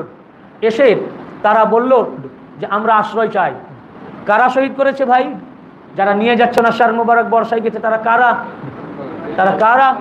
হিন্দু, খ্রিস্টান, ইহুদি, মুসলমান। জেনে রাখবেন, গায়ের মুসলিম আমাদের দুশ্মন না, বরং ইসলামকে ভক্তি করে সমস্ত গায়ের মুসলমানরাই ইসলামের শত্রু, মুসলমানরাই কালমাধারীরা, এরা সব মুসলমান। সেই গির্জা ঘরকে ওরা ঘিরে নিল চতুর্দিকে, ওরা ডাক দিল যেখানে আশ্রয় নিব। পাদ্রী, তাদের যে রাহেব, সে ছাদের উপরে উঠলেন, উঠে দেখছেন এত সৈন্য। বললেন তোমরা কারা? বলে আমরা মুসলমান। বললে সৈন্য সামন্ত কিসের? বলে আমরা শহীদ হত্যা করেছি বাগীকে, নওজুবিল্লাহ, ওরা বাগী বলল, এবং তাদেরকে আমরা নিয়ে যাচ্ছি। তো আমরা খবর পেলাম আমাদের উপরে হামলা করা হবে, তাই আশ্রয়ের জন্য এখানে এসেছি। তো সেই রাহেব ছাদ থেকে বললেন, এই গির্জাঘর তো ছোট, সবারই তো এনে আঁটবে না, যে তোমরা সব বাইরে থাকো, তোমরা সব বাইরে পাহারা দাও, আর যত এই বন্দিনী আছেন এই বন্দিনীদেরকে আর সার মুবারককে দাও, আমি হেফাজত করব। দিয়ে গির্জা ঘরের একটা সিন্দুক বোঝেন তো, হ্যাঁ, সেই সিন্দুকের ভিতরে ভরে তালা মেরে তারা বাইরে পাহারা দিতে লাগলো। আর সেই রাহেব নবী পাকের পরিবারদেরকে একটা কক্ষে খুব পর্দার মধ্যে রাখলেন, জাইনুল আবেদিন ইসলামকে একটা ঘরে রাখলেন, আর সার মুবারক একটা ঘরের তালা লাগার অবস্থায় আছেন। সে অনেক রাতে দেখলো যে দরজার ফাঁক দিয়ে রোশনি, আলো বেরিয়ে আসছে। তো বললো এই আলো কোথা থেকে আসছে? সে তখন তার পাশের একটা কামরায় গেল, যেটা ওই ঘরের সংলগ্ন। ওই ঘরে একটি ছিদ্র ছিল, চোখে ছিদ্রতে চোখ লাগালো। চোখ লাগিয়ে দেখছেন যে ইমাম হুসাইন আলাইহিস সালামের সার মুবারক সিন্দুকের উপরে হয়ে গেছে, আর সেখান থেকে নূর মুবারক বেরিয়েছে, আর সেই নূরে পুরা ঘর আলোকিত হয়ে গেছে, আর সেই আলো আসমান পর্যন্ত একদম আলোকিত হয়ে গেছে। তারপর দেখছেন যে হজরতে আদম আলাইহিস সালাম, হজরতে শীস আলাইহিস সালাম, হজরতে ইউনুস আলাইহিস সালাম, যত পয়গম্বর সব আসলেন। তারা এসে সার মুবারককে কোলে নিলেন আর মার্শিয়া করতে লাগলেন, ক্রন্দন করতে লাগলেন। সমস্ত মহিলারা, বিবি হাওয়ার, খাদিজাতুল কুবরা, সবাই। শেষে আখেরি নবী আসলেন। কে আসলেন? সবকে দর্শন করলেন। তারা সার মুবারককে কোলে নিয়ে কাঁদতে লাগলেন আর মার্শিয়া করতে থাকলেন, ৯,০০০। তারপর মহিলারা আসতে লাগলেন, বিবি আসিয়ার, কুলসুম, মুসা আলাইহিস সালামের বোন, তারপর বিবি খাদিজাতুল কুবরা, সবাই। লাস্ট একটা আওয়াজ আসলো, এই তুমি তোমার চোখকে এখান থেকে সরাও, সমস্ত জান্নাতের রানী সরদারিনী ফাতেমা পর্দানশীন আসতেছেন, তুমি চোখ সরাও। বলার সাথে সাথে বলেন আমি সেন্সলেস হয়ে গেলাম, আমি পড়ে গেলাম। তারপর যখন সেন্স ফিরল, তখন দেখছি ঘরে আর আলো নাই। তো আমি তখন, চাবি তো ছিল না, তালা ভেঙে আমি ঘরে ঢুকলাম। তারপরে সিন্দুকের চাবি খুলে সার মুবারক বার করলাম। তারপর কর্পূর, আতর, গোলাপ পানি দিয়ে সার মুবারক পরিষ্কার করলাম। ময়লা লেগেছিল, ধুলোবালি লেগেছিল, সাফ করার পর সেই সার মুবারক বাইরে নিয়ে আসলাম। আমার যত মুরিদ ছিল সবকে ডাকলাম, ডেকে কারামাত পাক শোনালাম। বললাম এটা অন্য কারো সার নয়, নবী এই যারা শহীদ করেছে এদেরই নবী মুহাম্মদ মুস্তাফার উম্মতের সার, নাতির সার মুবারক দিয়ে আমি আমার সমস্ত মুরিদানদেরকে জাইনুল আবেদিনের কাছে গেলাম। বললাম হে জাইনুল আবেদিন আলাইহিস সালাম, আপনি হচ্ছেন এখন যুগের ইমাম, আমরা সব বুঝে গেছি। আমি তাদের রাহেব, ধর্মগুরু, পীর সাহেব হিসাবে বলতেছি, আমি সহ আমার সমস্ত মুরিদান খ্রিস্টান জাতি আপনার হাতে ইসলাম গ্রহণ করতে চাই। হযরত জাইনুল আবেদিন আলাইহিস সালামের হাতে সমস্ত খ্রিস্টান কওম ইসলাম গ্রহণ করল। এক রিওয়ায়াত অনুসারে পাওয়া যায় ওই বৃদ্ধ রাহেব ছিলেন ওই ব্যক্তি আয়াতে মুবাহিলায় যে রাহেব বলেছিল আমরা মুবাহিলা করতে চাই না, এমন একটি 5টি চেহারা মুবারক দেখতেছি, যদি ইনারা হুকুম করেন তো পাহাড় এক জায়গা থেকে আর এক জায়গা সরে যাবেন। তখন উনি যুবক ছিলেন, সেই যুবক বৃদ্ধ হয়ে গেছিলেন, তখন সেই রাহেবই নাকি ছিলেন, এটা কেউ কেউ বলেছেন। তারপর তারা সেই সার মুবারক নিয়ে যেতে লাগলো, আর এক জায়গায় যখন রাত হলো একজনের ঘরে রাখলো, তারা কয়েকজন মিলে পালা করে নিল যে আমি কিন্তু কিছুক্ষণ জাগবো, তারপর আমি ঘুমাবো, তুমি জাগবে, পাহারা দিতে হবে সার মুবারক কেউ যেন না নিয়ে যেতে পারেন। রাবি বর্ণনা করছেন আমার যখন পালা আসলো তখন দেখছি ওই ঘরটা আলোকিত হয়ে গেল, আর আসমান থেকে সমস্ত নবীরা আসতে লাগলেন, আর এসে ওখানে যে মেঝে ছিল মেঝেটা ধুলিময় ছিল, ধুলোতেই নবীরা বসে পড়লেন, আর ইমাম পাকের সার মুবারক নিয়ে মাতম করতে লাগলেন। এমন সময় আসমান থেকে জমিন পর্যন্ত রওশান হয়ে গেল। তারপর নূরের একটি চেয়ার আসলো, নূরের চেয়ার আসার পর দেখলাম রসুলে পাক আসলেন, রসুলে পাক সেই চেয়ারে বসলেন, নওয়াসার সার মুবারক কোলে নিয়ে সমস্ত পয়গম্বরদেরকে নিয়ে মাতম করতে লাগলেন। সব পয়গম্বররা মাতম করছেন। এমন সময় এক ফেরেশতা হাজির হলো, তার এক হাতে ছিল তরবারি আর এক হাতে ছিল আগুন। সে আমার কলারকে ধরল, ধরে নবী পাকের কাছে নিয়ে গেল, আর আমাকে বলল যে চল তোর শাস্তি হবে। তখন আমি বললাম আমাকে ছেড়ে দিন, আমি দোষী নই, আমাকে জোর করে এখানে ধরে আনা হয়েছে। যেই আমাকে বলল, যেই আমি এই কথা বললাম সঙ্গে সঙ্গে সেই ফেরেশতা আমার গালে এক থাপ্পড়, আর যেই থাপ্পড় মারলেন সঙ্গে সঙ্গে পুরো মুখ কালো হয়ে গেল, সেন্সলেস হয়ে পড়ে গেলাম। তারপরে আবার যখন জ্ঞান ফিরল সেই ফেরেশতা ধরে নবী পাকের কাছে নিয়ে আসলেন। নবী পাক বললেন এই ফেরেশতা একে ছেড়ে দাও, আমার হাওলায় এর বিচার আমি করব। তারপর ফের আমি সেন্সলেস হয়ে গেলাম। ঘুম যখন ভাঙল সব লোকেরা তাকে ঘিরে দাঁড়িয়ে আছেন। সৈন্যরা বলল এই তোমার কি হয়েছে, মুখ এত কালো কেন, এইরকম তো তোমার চেহারা ছিল না, যেন তোমার মুখকে পুড়িয়ে দেওয়া হয়েছে। রাবি সে বলল সমস্ত ঘটনা আমি শুনালাম।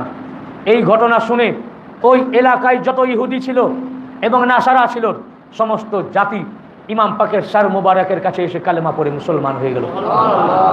ইমাম পাক শাহাদাতের পরেও দ্বীনের তাবলীগ করেছেন। দ্বীনের মওলায়ে কায়নাত বলেছিলেন যখন হযরতে আবু বকর বসলেন, আর যখন ইবনে আব্বাস বললেন হে মাওলা আপনি শুধু একবার ক্লেম করুন, এই পদটা তো আপনাদের, আপনি ক্লেম করলে পুরো মদিনাবাসী আপনাদেরকে সাপোর্ট করবে। মওলায়ে কায়নাত পাক মুখে আঙুল দিয়ে বলেছিলেন চুপ করো, তার কারণ আমি যদি এখন ক্লেম করতে যাই ইসলাম নতুন উঠছে চারা গাছ, ইসলাম ভ্রূণেই নষ্ট হয়ে যাবে।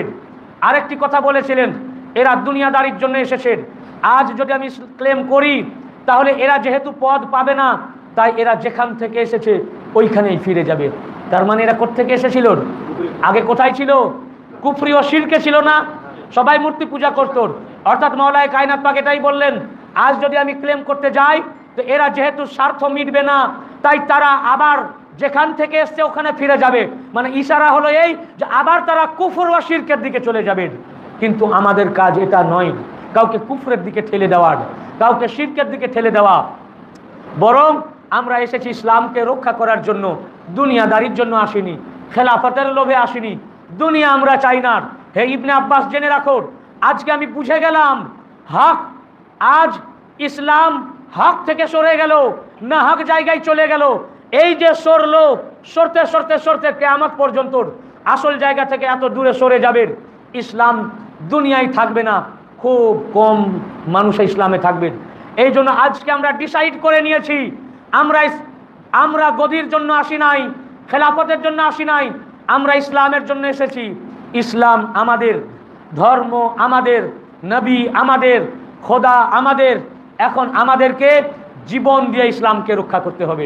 সেই দিন মওলায়ে কায়নাত পাক কারবালা ডিসাইড করে নিয়েছেন, প্রত্যেকের শাহাদাতকে ডিসাইড করে নিয়েছিলেন। সেই দিন থেকে বললেন আর কথা বলো না।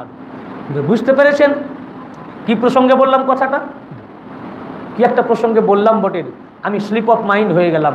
তো যাই হোক, হ্যাঁ ওনারা এইভাবে তাবলীগ করেছেন। শাহাদাত পাকের পরেও নেজার উপরে ইমাম পাকের সার মোবারক কোরআন পড়ছেন না, কেন পড়ছিলেন, সব লোক নেজার দিকে তাকিয়ে আছেন, ওনাদের পর্দা হচ্ছে, কেউ ওই দিকে দেখছে না। আর দ্বিতীয় নবী পাক বলেছেন লা ইয়াতাফাররাকা হাত্তা ইয়ারিদা আলাইয়াল হাউল, হাদিসে পাক তিরমিজি শরীফ। এই কোরআন ও আহলে বাইত হাউজে কাউসারে আমার সাথে এসে মিলিত না হওয়া পর্যন্ত কখনোই একে অপর থেকে বিচ্ছিন্ন হবেন না। এটা তো নবী পাক বলে গেলেন, ইমাম পাক প্র্যাকটিক্যাল নবী পাকের হাদিসকে বাস্তবায়িত করে দেখিয়ে দিয়ে গেলেন যে দেখো আমাদের শরীর থেকে মাথাকে তোমরা বিচ্ছিন্ন করতে পারো, কিন্তু কোরআনকে তোমরা কিয়ামত পর্যন্ত আমাদের থেকে বিচ্ছিন্ন করতে পারবে না। ইমাম পাক দেখিয়ে দিলেন। ইমাম পাকের এই কাফেলা মুবারককে সিরিয়ায় যখন নিয়ে গেল, সিরিয়ার একটা মাঠ ছিল, বাজার, ওই বাজারটা এখনো আছে, তার নাম সুকে হামিদিয়া। কি নাম? খবর নিয়ে দেখবেন এখনো নাম সুকে হামিদিয়া। সেই বাজারে কাফেলাকে দাঁড় করিয়ে রেখেছেন। তো এক বুড়ি, উনি ছাদ থেকে দেখে কিছু খাবার পাঠিয়ে দিলেন, কিছু চাদর, কিছু রুমাল, পানি ইত্যাদি ইত্যাদি। তারপর সেই বুড়ি নিজে আসলেন, এসে জাইনাব আলাইহিস সালামকে বললেন যে মা, আপনাদের আর কিছুরই প্রয়োজন? উনি বললেন যে মা, আপনি যা করেছেন আমাদের জন্য আর কিছুরই প্রয়োজন নাই, কিন্তু আপনার কাছে আমার একটা জানার আছে। বলে কি জানতে চান? বললেন যে কারবালা থেকে কুফা, কুফা থেকে সিরিয়ার এতটা পথ সফর করলাম, কেউ আমাদের একবারও খবর নেয়নি, কেউ একবারও জিজ্ঞাসা করেনি আমরা কারার। আপনি আমাদের প্রতি এত এহসান করলেন কেন? কি ভেবে? কেন উপকার করলেন? পানি দিলেন, খাবার দিলেন, কাপড় চুপড় বোরকা দিলেন। তিনি বললেন, দেখুন আমি চিনি না আপনাদেরকে, আপনারা কারা জানি না, তবে একটা জিনিস বলি, আমি যখন যুবতী ছিলাম তো রসুল পাকের কন্যা ফাতেমার ঘরের আমি দাসী ছিলাম। ফাতেমার কে ছিলাম? উনার খেদমত করতাম। তো উনার যখন ইন্তেকাল হয়, বেশাল পাক করেন, আমি বললাম মওলার আপনি দুনিয়া ছেড়ে চলে যাচ্ছেন, আর এখানে আমি থেকে কি করব, আমি আমার দেশে চলে যাব, তো আমাকে কিছু ওসিয়ত করে দেন। তখন আমার মওলার ফাতেমা বলেছিলেন, হে আমার বাঁধি, তুমি যে এলাকায় বসবাস করবে সেদিন তো ওখানে যদি কোনো দিন কখনো কোনো কয়েদিকে যেতে দেখতে পাও, রাষ্ট্র কোনো বন্দি দেখতে পাইনি, আজ আপনাদেরকে যেতে দেখে ফাতেমার ওসিয়ত মনে পড়ে গেল। আমি জানি না আপনারা কোথার অধিবাসী, কিন্তু এইটুকু তো জানতে পারলাম যে আপনারা বন্দিনী, আপনাদেরকে বন্দি করে নিয়ে যাওয়া হচ্ছে। তাই আমার মওলা, আমার মালকিন ফাতেমাতুজ জাহরার ওসিয়ত পালন করার জন্য আমি আপনাদের প্রতি এই কাজটা করলাম। জাইনাব আলাইহিস সালাম শুধালেন, হে বৃদ্ধা মহিলা, আপনি আমাদের প্রতি যাই হেসান করলেন, দেখতেই তো পাচ্ছেন আমরা লুণ্ঠিত, আমাদের সব কিছু লুট করে নেওয়া হয়েছে, আলে পরিবারকে লুট করে নেওয়া হয়েছে। তো এখন আমি আপনাদের জন্য তো এর প্রতিদান হিসাবে দেওয়ার কিছু নাই, আপনি বলুন আপনার জন্য এর প্রতিদান হিসাবে কি দোয়া করতে পারি? সেই বুড়ি বললেন, হে মা, আপনি কি আর দোয়া করবেন? আমি একটি দোয়া চাই। আমি যখন মদিনা ছেড়ে চলে আসি, ছোট ছোট দুই বাচ্চা হাসান হুসেনকে আমি কোলে পিঠে মানুষ করেছিলাম, আজ না জানি কত বড় হয়ে গেছেন। বেঈমান মাবিয়া হাসান আলাইহিস সালামকে হত্যা করেছেন, এখন ইমাম হুসেন আছে, জাইনাব আছেন। হে মা, হে বন্দিনী, নবীর কাছে আমি এই হাদিস শুনেছি যে মাজলুম যদি দোয়া করেন, মাজলুমের দোয়া কবুল হয়। আপনারা মাজলুম, আপনারা বন্দিনীর, আমি জানি না আপনারা কারার, আপনি শুধু আমার জন্য এই দোয়াটুকু করে দেন।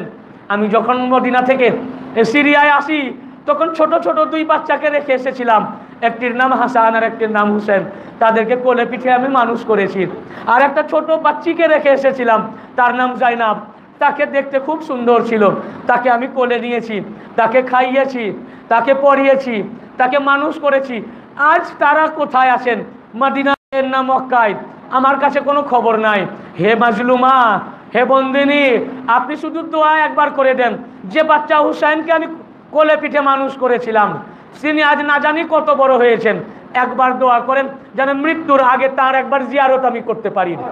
আর আপনি দোয়া করেন যে জাইনাবকে আমি কোলে মানুষ করেছি, যে জাইনাবকে আমি খাইয়েছি, যে জাইনাবকে আমি গোসল করিয়েছি, যে জাইনাবকে আমি কাপড় পরিয়েছি, তিনি খুব বাচ্চা ছিলেন, এখন তো দেখলেও চিনব না। আপনি দোয়া করেন যেন একবার সেই জাইনাবের জিয়ারত হয়ে যায়। জাইনাব আলাইহিস সালাম বলেন, মা, তোমার দোয়া কবুল হয়ে গেছে। ওই যে বর্ষার ডগায় যে মাথা দেখতেছো, সেটা হচ্ছে ইমাম হুসাইন, যাকে তুমি কোলে মানুষ করেছো।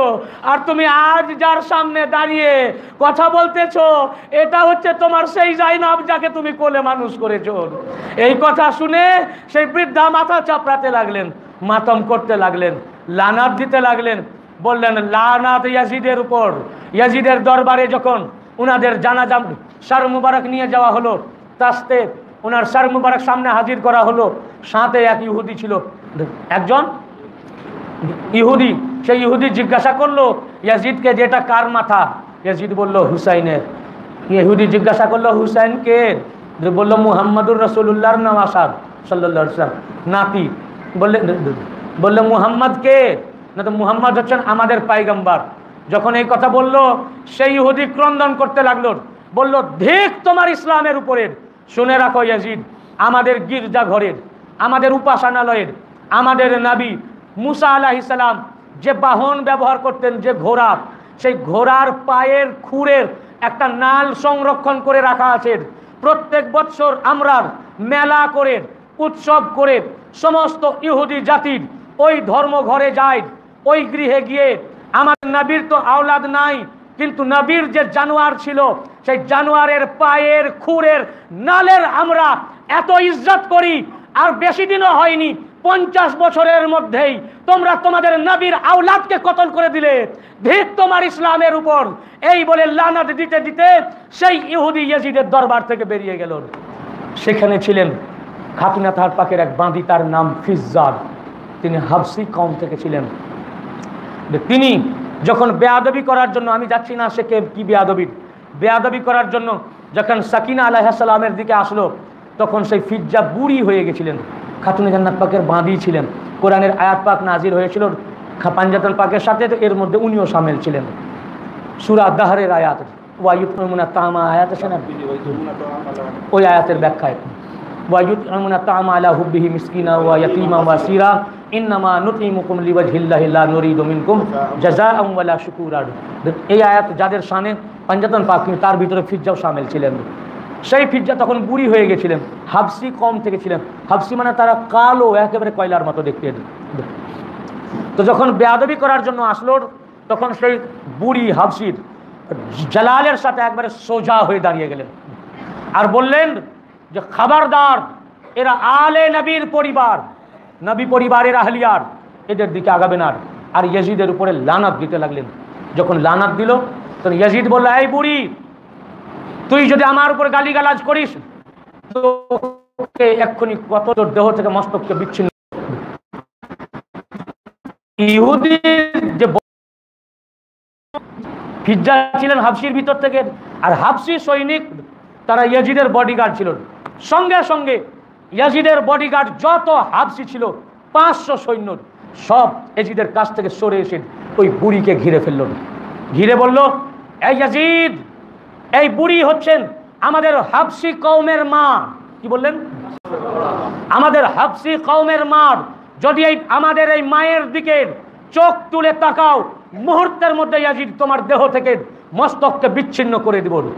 যখন এই কথা বলল, জাইনাব আলাইহিস সালাম মদিনা শরীফের দিকে মুখ করলেন, বললেন, ইয়া রাসূলুল্লাহ, হে আমার নানাজান, আমাদের বাঁধি, আমাদের একটা দাসীর, তাকে শুধু ইয়াজিদ বলেছে যে তুমি যদি আমাকে গালিগালাজ করো, লানত দাও, তোমার মস্তককে বিচ্ছিন্ন করে দিব।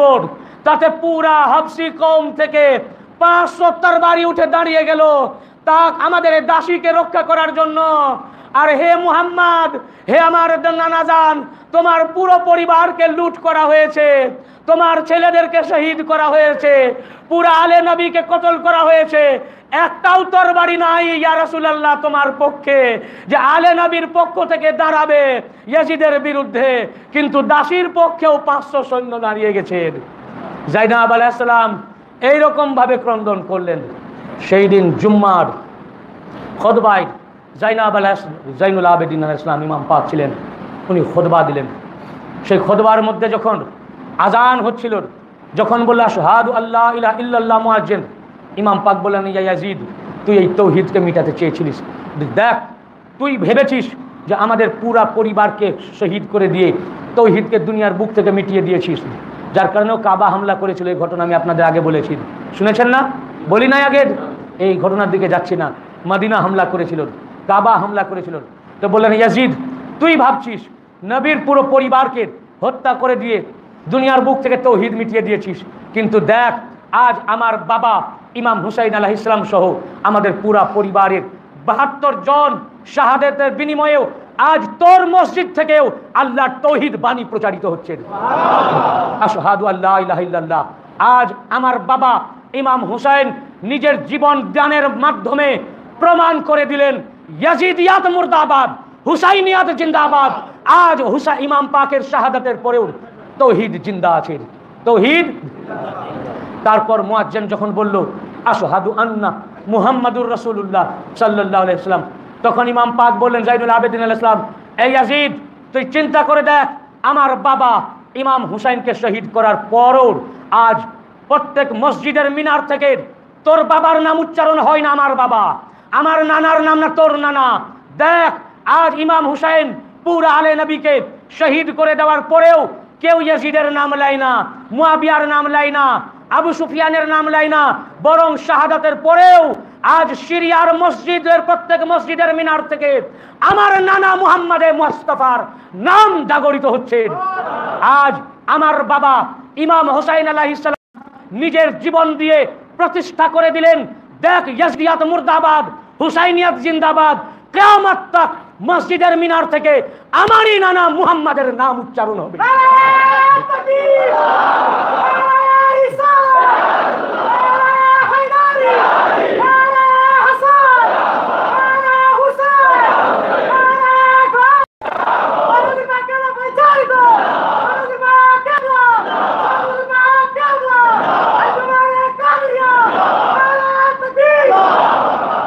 ইমাম জাইনুল আবেদিন আলাইহিস সালামের এই বক্তব্য শুনে সিরিয়াবাসীদের ভিতরে বিদ্রোহ শুরু হয়ে গেল, দুটো দল শুরু হয়ে গেল। ইয়াজিদ দেখল আর কোনো উপায় নাই, এদেরকে মদিনা ফিরিয়ে দিতে হবে। মদিনা শরীফ ফিরিয়ে দিতে চাইল লোক দিয়ে, তখন তারা বলল, ইয়াজিদ বলল, নিজের পকেট থেকে পয়সা দিতে চাইল। জাইনাব আলাইহিস সালাম বললেন, তোদের পয়সার লালাই তো আমরা না, তবে তোদের কাছে আমাদের কিছু জিনিস থেকে গেছেন, সেই জিনিস আমরা না নিয়ে যাব না। না নিয়ে এক রেওয়ায়েত অনুসারে বলেছেন আমার ভাইয়ের সার মোবারক। আরেকটি আমার মা ফাতেমা আলাইহিস সালাম নিজের হাতে তৈরি করেছিলেন একটি চাদর, সেই চাদর তোরা কেড়ে নিয়েছিস। আমার মায়ের হাতের তৈরি চাদর, এটা আমার মায়ের নিশানি, এটা ফেরত না দেওয়া পর্যন্ত মদিনায় আমরা যাব না। সিরিয়াতে আরও অনেক ঘটনা ঘটলো, প্যাথেটিক ঘটনা। হযরত সাকিনা আলাইহিস সালামের শাহাদাত, সেদিকে আমি আর যাচ্ছি না, আপনারা হয়তো শুনে থাকবেন। তারপর সেই চাদর পাক নিয়ে ওনারা মদিনার দিকে ফিরছেন, কারবালা শরীফ হয়ে আবার মদিনা ফিরেছিলেন। মদিনা শরীফ যখন ঢুকছেন ওনাদের পার উঠতেছেন, আর ওনারা থেমে গেলেন, বললেন এই মদিনা থেকে বেরিয়েছিলাম, আমাদের কাফেলায় ইমাম হুসেন ছিলেন এবং আমাদের কাফেলার সর্দার হিসাবে ছিলেন, আমাদের কাফেলায় আলী আকবর ছিলেন, আমাদের কাফেলায় আব্বাস আলমদার ছিলেন, আমাদের কাফেলায় সাকিনা ছিলেন, হযরত আলী আকবর আলাইহিস সালাম ছিলেন, কাসিম আলাইহিস সালাম ছিলেন, 6 মাসের শিশু আলী আসগার ছিলেন। সেই কাফেলা এখন মদিনা ঢুকছেন, হুসেন নাই, আলী আকবর নাই, আলী আসগার নাই, আলী আকবর নাই, কাসেম নাই, 72 পরিবার নাই, আমাদের গাইড, আমাদের ইমাম, যিনি আমাদের নেতা ইমাম হুসেন নাই।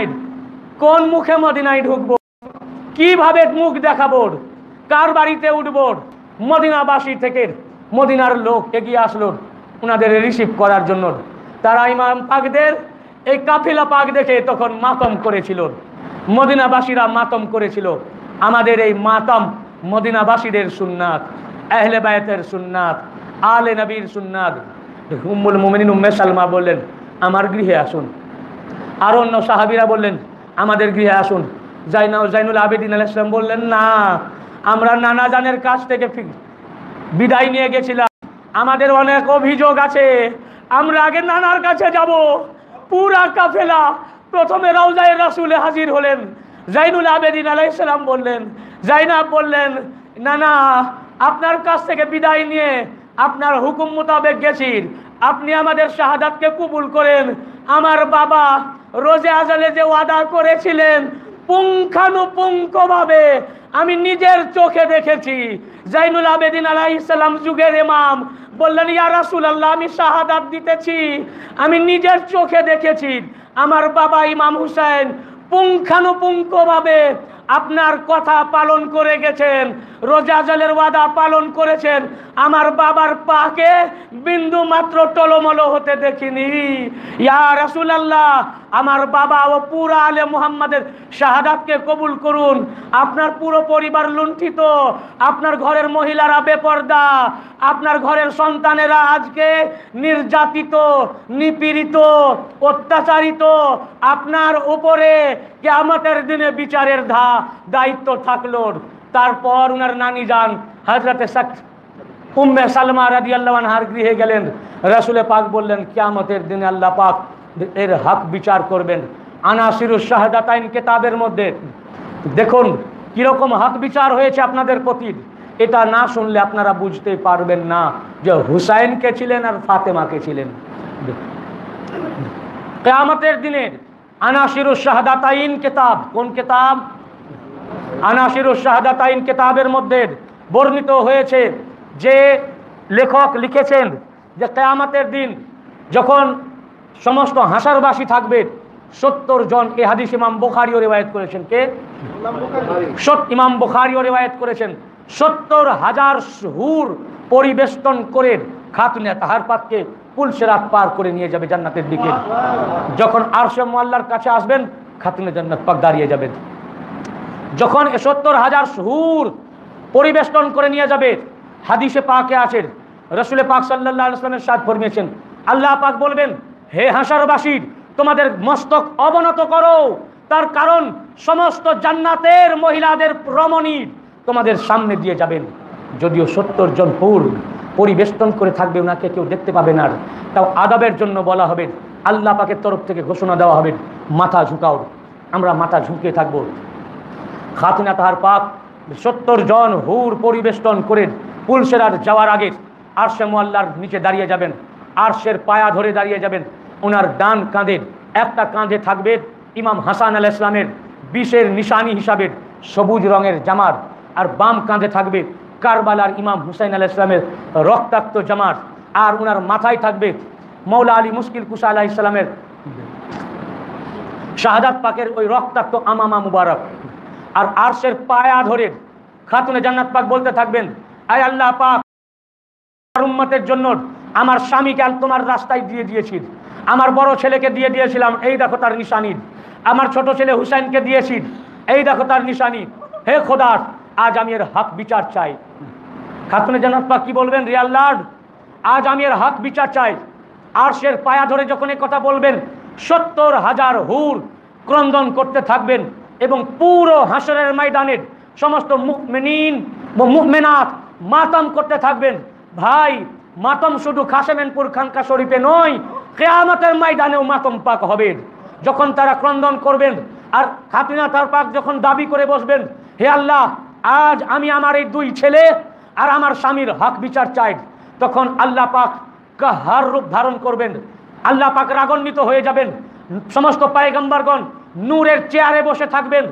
জলজলা শুরু হবে, অর্থাৎ ভূমিকম্প, এমন ভূমিকম্প হবে সমস্ত পয়গম্বর চেয়ার থেকে নিচে পড়ে যাবেন, চেয়ার থেকে নিচে পড়ে যাবেন। আর জিবরাইল আলাইহিস সালাম সমস্ত ময়দান ছুটাছুটি শুরু করবেন, নবী পাক কোথায়, নবী পাক কোথায়। আর নবী খুঁজবেন আমার আহলে বাইতের মুহাব্বতকারী কোন কিনারায় পড়ে আছেন, কোন জায়গায় পড়ে আছেন। নবী ছুটাছুটি করতেছেন, এইদিকে জিবরাইল নবীকে খুঁজতেছেন। নবী পাককে দেখতে পেয়ে বলবেন, ইয়া রাসূলুল্লাহ, আপনি এখানে কি করতেছেন? বলে, কি হয়েছে? ব্যাপার খুব খারাপ, আপনার মা ফাতেমা আল্লাহর কাছে বিচার চেয়ে বসেছেন, আল্লাহ পাক কাহার রূপ ধারণ করেছেন, জলজলা শুরু হয়েছে, ভূমিকম্প শুরু হয়েছে, পয়গম্বর 1,24,000 নবী অজ্ঞান হয়ে কুরসি থেকে নিচে পড়ে গেছেন। আপনি ছাড়া উপায় নাই, আপনি তাড়াতাড়ি আসেন, আপনার মা ফাতেমাকে থামান, না হলে এখনই কিয়ামত ধ্বংস হয়ে যাবে, সব শেষ হয়ে যাবে আপনার উম্মত। নবী পাক ছুটে আসলেন, ছুটে এসে বলবেন, মা কি হয়েছে মা ফাতেমা?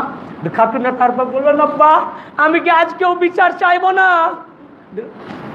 আমি কি আজকেও আমার বেটার বিচারের হক বিচার পাবো না? আমার ছেলেকে আপনার উম্মতের জন্য আমার স্বামীকে আমি নজর করে দিয়েছিলাম, আপনার উম্মতের জন্য আমার বেটা হাসানকেও আমি কোলে রাখিনি, বেটাকেও দিয়ে দিয়েছি, আমার বেটা হুসেনকেও আমি কোলে রাখিনি, শুধু আপনার উম্মতের জন্য হুসেনকেও দিয়ে দিয়েছি। আমার হুসেন কতল হয়ে যাক, হাসান কতল হয়ে যাক, আল্লাহ রাজি থাক, সবকে দিয়ে দিলাম, কিন্তু আমার নানার উম্মতের যারা পরিমাণ যেন কিয়ামতের মাঠে তকলিফ না হয়। তো আমি যে পুরো আওলাদকে দিয়ে দিয়েছি, সাকিনাকে দিয়ে দিয়েছি, ফাতেমা সোগরাকে দিয়েছি, 6 মাসের শিশু আলী আসগারকেও আমি দিয়েছি, সব আমারই বেটা, এরা আমারই বেটা, আমার বিটি। হে আব্বা, আজকেও কি আমি বিচার চাইবো না? আজকেও কি আমি হক বিচার পাবো না? নবী পাক বললেন, মা, আজ বিচার চাওয়ার দিন নয়, বললেন মা ফাতেমা শুনো, তুমি যদি বিচার আজকে চাও, আমার একটা উম্মত জান্নাত যাবে না। তুমি যদি বিচার চাও, আমার একটা উম্মত বিচার জান্নাত যাবে না। মা তুমি কি চাও আমার উম্মতের তাকলিফ হোক? তো বললেন যে কারণে আমি আমার বেটাকেই দিয়ে দিলাম, আর আমি তাদের কষ্ট হতে দিব। বললেন হে খোদা, আমি এরপরেও বিচার চাই। আল্লাহ তাআলা বললেন ফাতেমা আজ কিয়ামত তোমার। বললেন আজ কিয়ামত তোমার। তোমার তুমি সব দিয়ে, তোমার বুকের সব কিছু দিয়ে আমার দিনকে কায়েম করেছো, ইসলামকে কায়েম করেছো। আজ হাসরের ময়দান তোমার। আজ তুমি যা বলবে তাই হবে, তোমার অনুযায়ী বিচার হবে। বলো ফাতেমা তুমি কি চাও? এই বিচারের বদলা কি চাও? এই শাহাদাতের বদলা কি চাও? বললেন ইয়া আল্লাহ, এই শাহাদাতের বদলা চাই। খোদা তুমি তো দেখতেছো হাসরের ময়দানে এ মুমিন ও মুমিনাতেরা আমার বেটা হাসান আর হুসাইনের জন্য কাঁদতেছে, রোনাজারি করতেছে, মাতম করতেছে। আমি এর বদলা একটি চাই, দুনিয়ার বুকে যারা আমার বেটা হাসান হুসাইনের জন্য মার্সিয়া করেছে, মাতম করেছে, নওহাজারি করেছে, তাজিয়া পাক করেছে, তাবুত পাক করেছে, ইমামবাড়া পাক করেছে, খিচুড়ি খাইয়েছে, শরবত বিতরণ করেছে, আমার বেটার ডঙ্কা বাজিয়েছে, আমার বেটার নিশান উঠিয়েছে, এমনকি আমার বেটা ইমাম হুসেনের জন্য কেঁদেছে। হে আল্লাহ, আমার এর বদলে একটি চাই, কেউ ইমাম হুসাইনের দুঃখে কাঁদার চেষ্টা করেছে কিন্তু চোখ থেকে পানি পড়েনি, কিন্তু চোখ সিক্ত হয়েছে, এই রকম ব্যক্তিরও যেন আজকে কোনো হিসাব ও কিতাব না নেওয়া হয়। আমার বেটার ওসিলায় আমার আহলে বাইতকে মাননেওয়ালারা যেন বিনা হিসাবে ও কিতাবে, বিনা প্রশ্নে, বিনা জবাবে, কোনো কিছুর দিকে না তাকিয়ে তাদেরকে বকশিশ করে দিয়ে বিন্দু মাত্র যেন না হাসরের ময়দানে না জাহান্নামের তাদের আযাব, পুরা যেন বেহিসাব জান্নাতে যায়। আল্লাহ পাক বললেন ফাতেমা আজ কিয়ামত তো তোমারই, তোমার প্রার্থনার কবুল করা হলো। যারা কিয়া দুনিয়ায় ইমাম পাকের জন্য মোহাব্বত করেছে, এই ফেরেশতা খুলে দাও জান্নাতের দরওয়াজা, এদের হিসাবও লাগবে না, কিতাবও লাগবে না। যাদের চোখ একটু সিক্ত হয়েছে, আহা করেছে, বিনা হিসাবে ওদের জান্নাতে প্রবেশ করিয়ে দাও। এই হচ্ছে শাহাদাতের বদলার। মা বদলা চাইলেন, মা তার ছেলের শাহাদাতের বদলা চাইলেন। ভাই আমরা একজনও জান্নাতে যেতাম না। আজ রসুলে পাক শাফিউল মুজনাবিন, রসুলে পাক কেন? রসুলে পাক জেনে রাখুন শাফিউল মুজনাবিন বা ওসিলায়ে ফাতেমাতুজ জাহরা। রসুলে পাক শাফিউল মুজনাবিন খাতুনে আতহার পাকের ওসিলায়। নবীর শাফাত তো কবুল করবেন, তো এমনি এমনি করবেন না, আল্লাহ পাক একটা বাহানা দিয়ে। বাহানাটা কি? বাহানা ফাতেমা।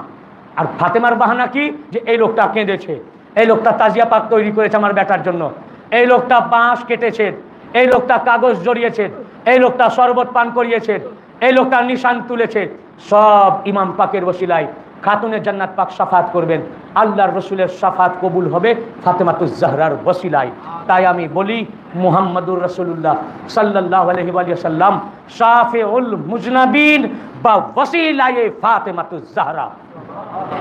উনি যে পাপীদের উদ্ধারকর্তা খাতুনে আতহার পাকের ওসিলায়। তো আজ ইসলামে এবং আমাদের উপরে সবচেয়ে বড় অবদান খাতুনে আতহার ফাতেমাতুজ জাহরার। কার? খাতুনে আতহার পাকের বুকের ধনকে দিয়ে দিয়েছেন। ভাই কার জন্য? আমাদের জন্য। আল্লাহ পাক আমাদেরকে তৌফিক দান করেন, আমরা যেন আমাদের ভালাইয়ের জন্য, নাজাতের জন্য, মুক্তির জন্য প্রত্যেক বছর মর্সিয়া পাক, মাতম পাক, নওহা পাক, ইমামবাড়া পাক যেগুলো সব করতে পারি। আল্লাহ তৌফিক দান করুন। আমাদের সমস্ত গুনাহকে, আমরা বেয়াদব, আমাদের বেয়াদবিকে মাফ করে দেন, ক্ষমা করেন। আমিন। ওয়া আখিরু দাওয়ানা আলহামদুলিল্লাহি রাব্বিল আলামিন।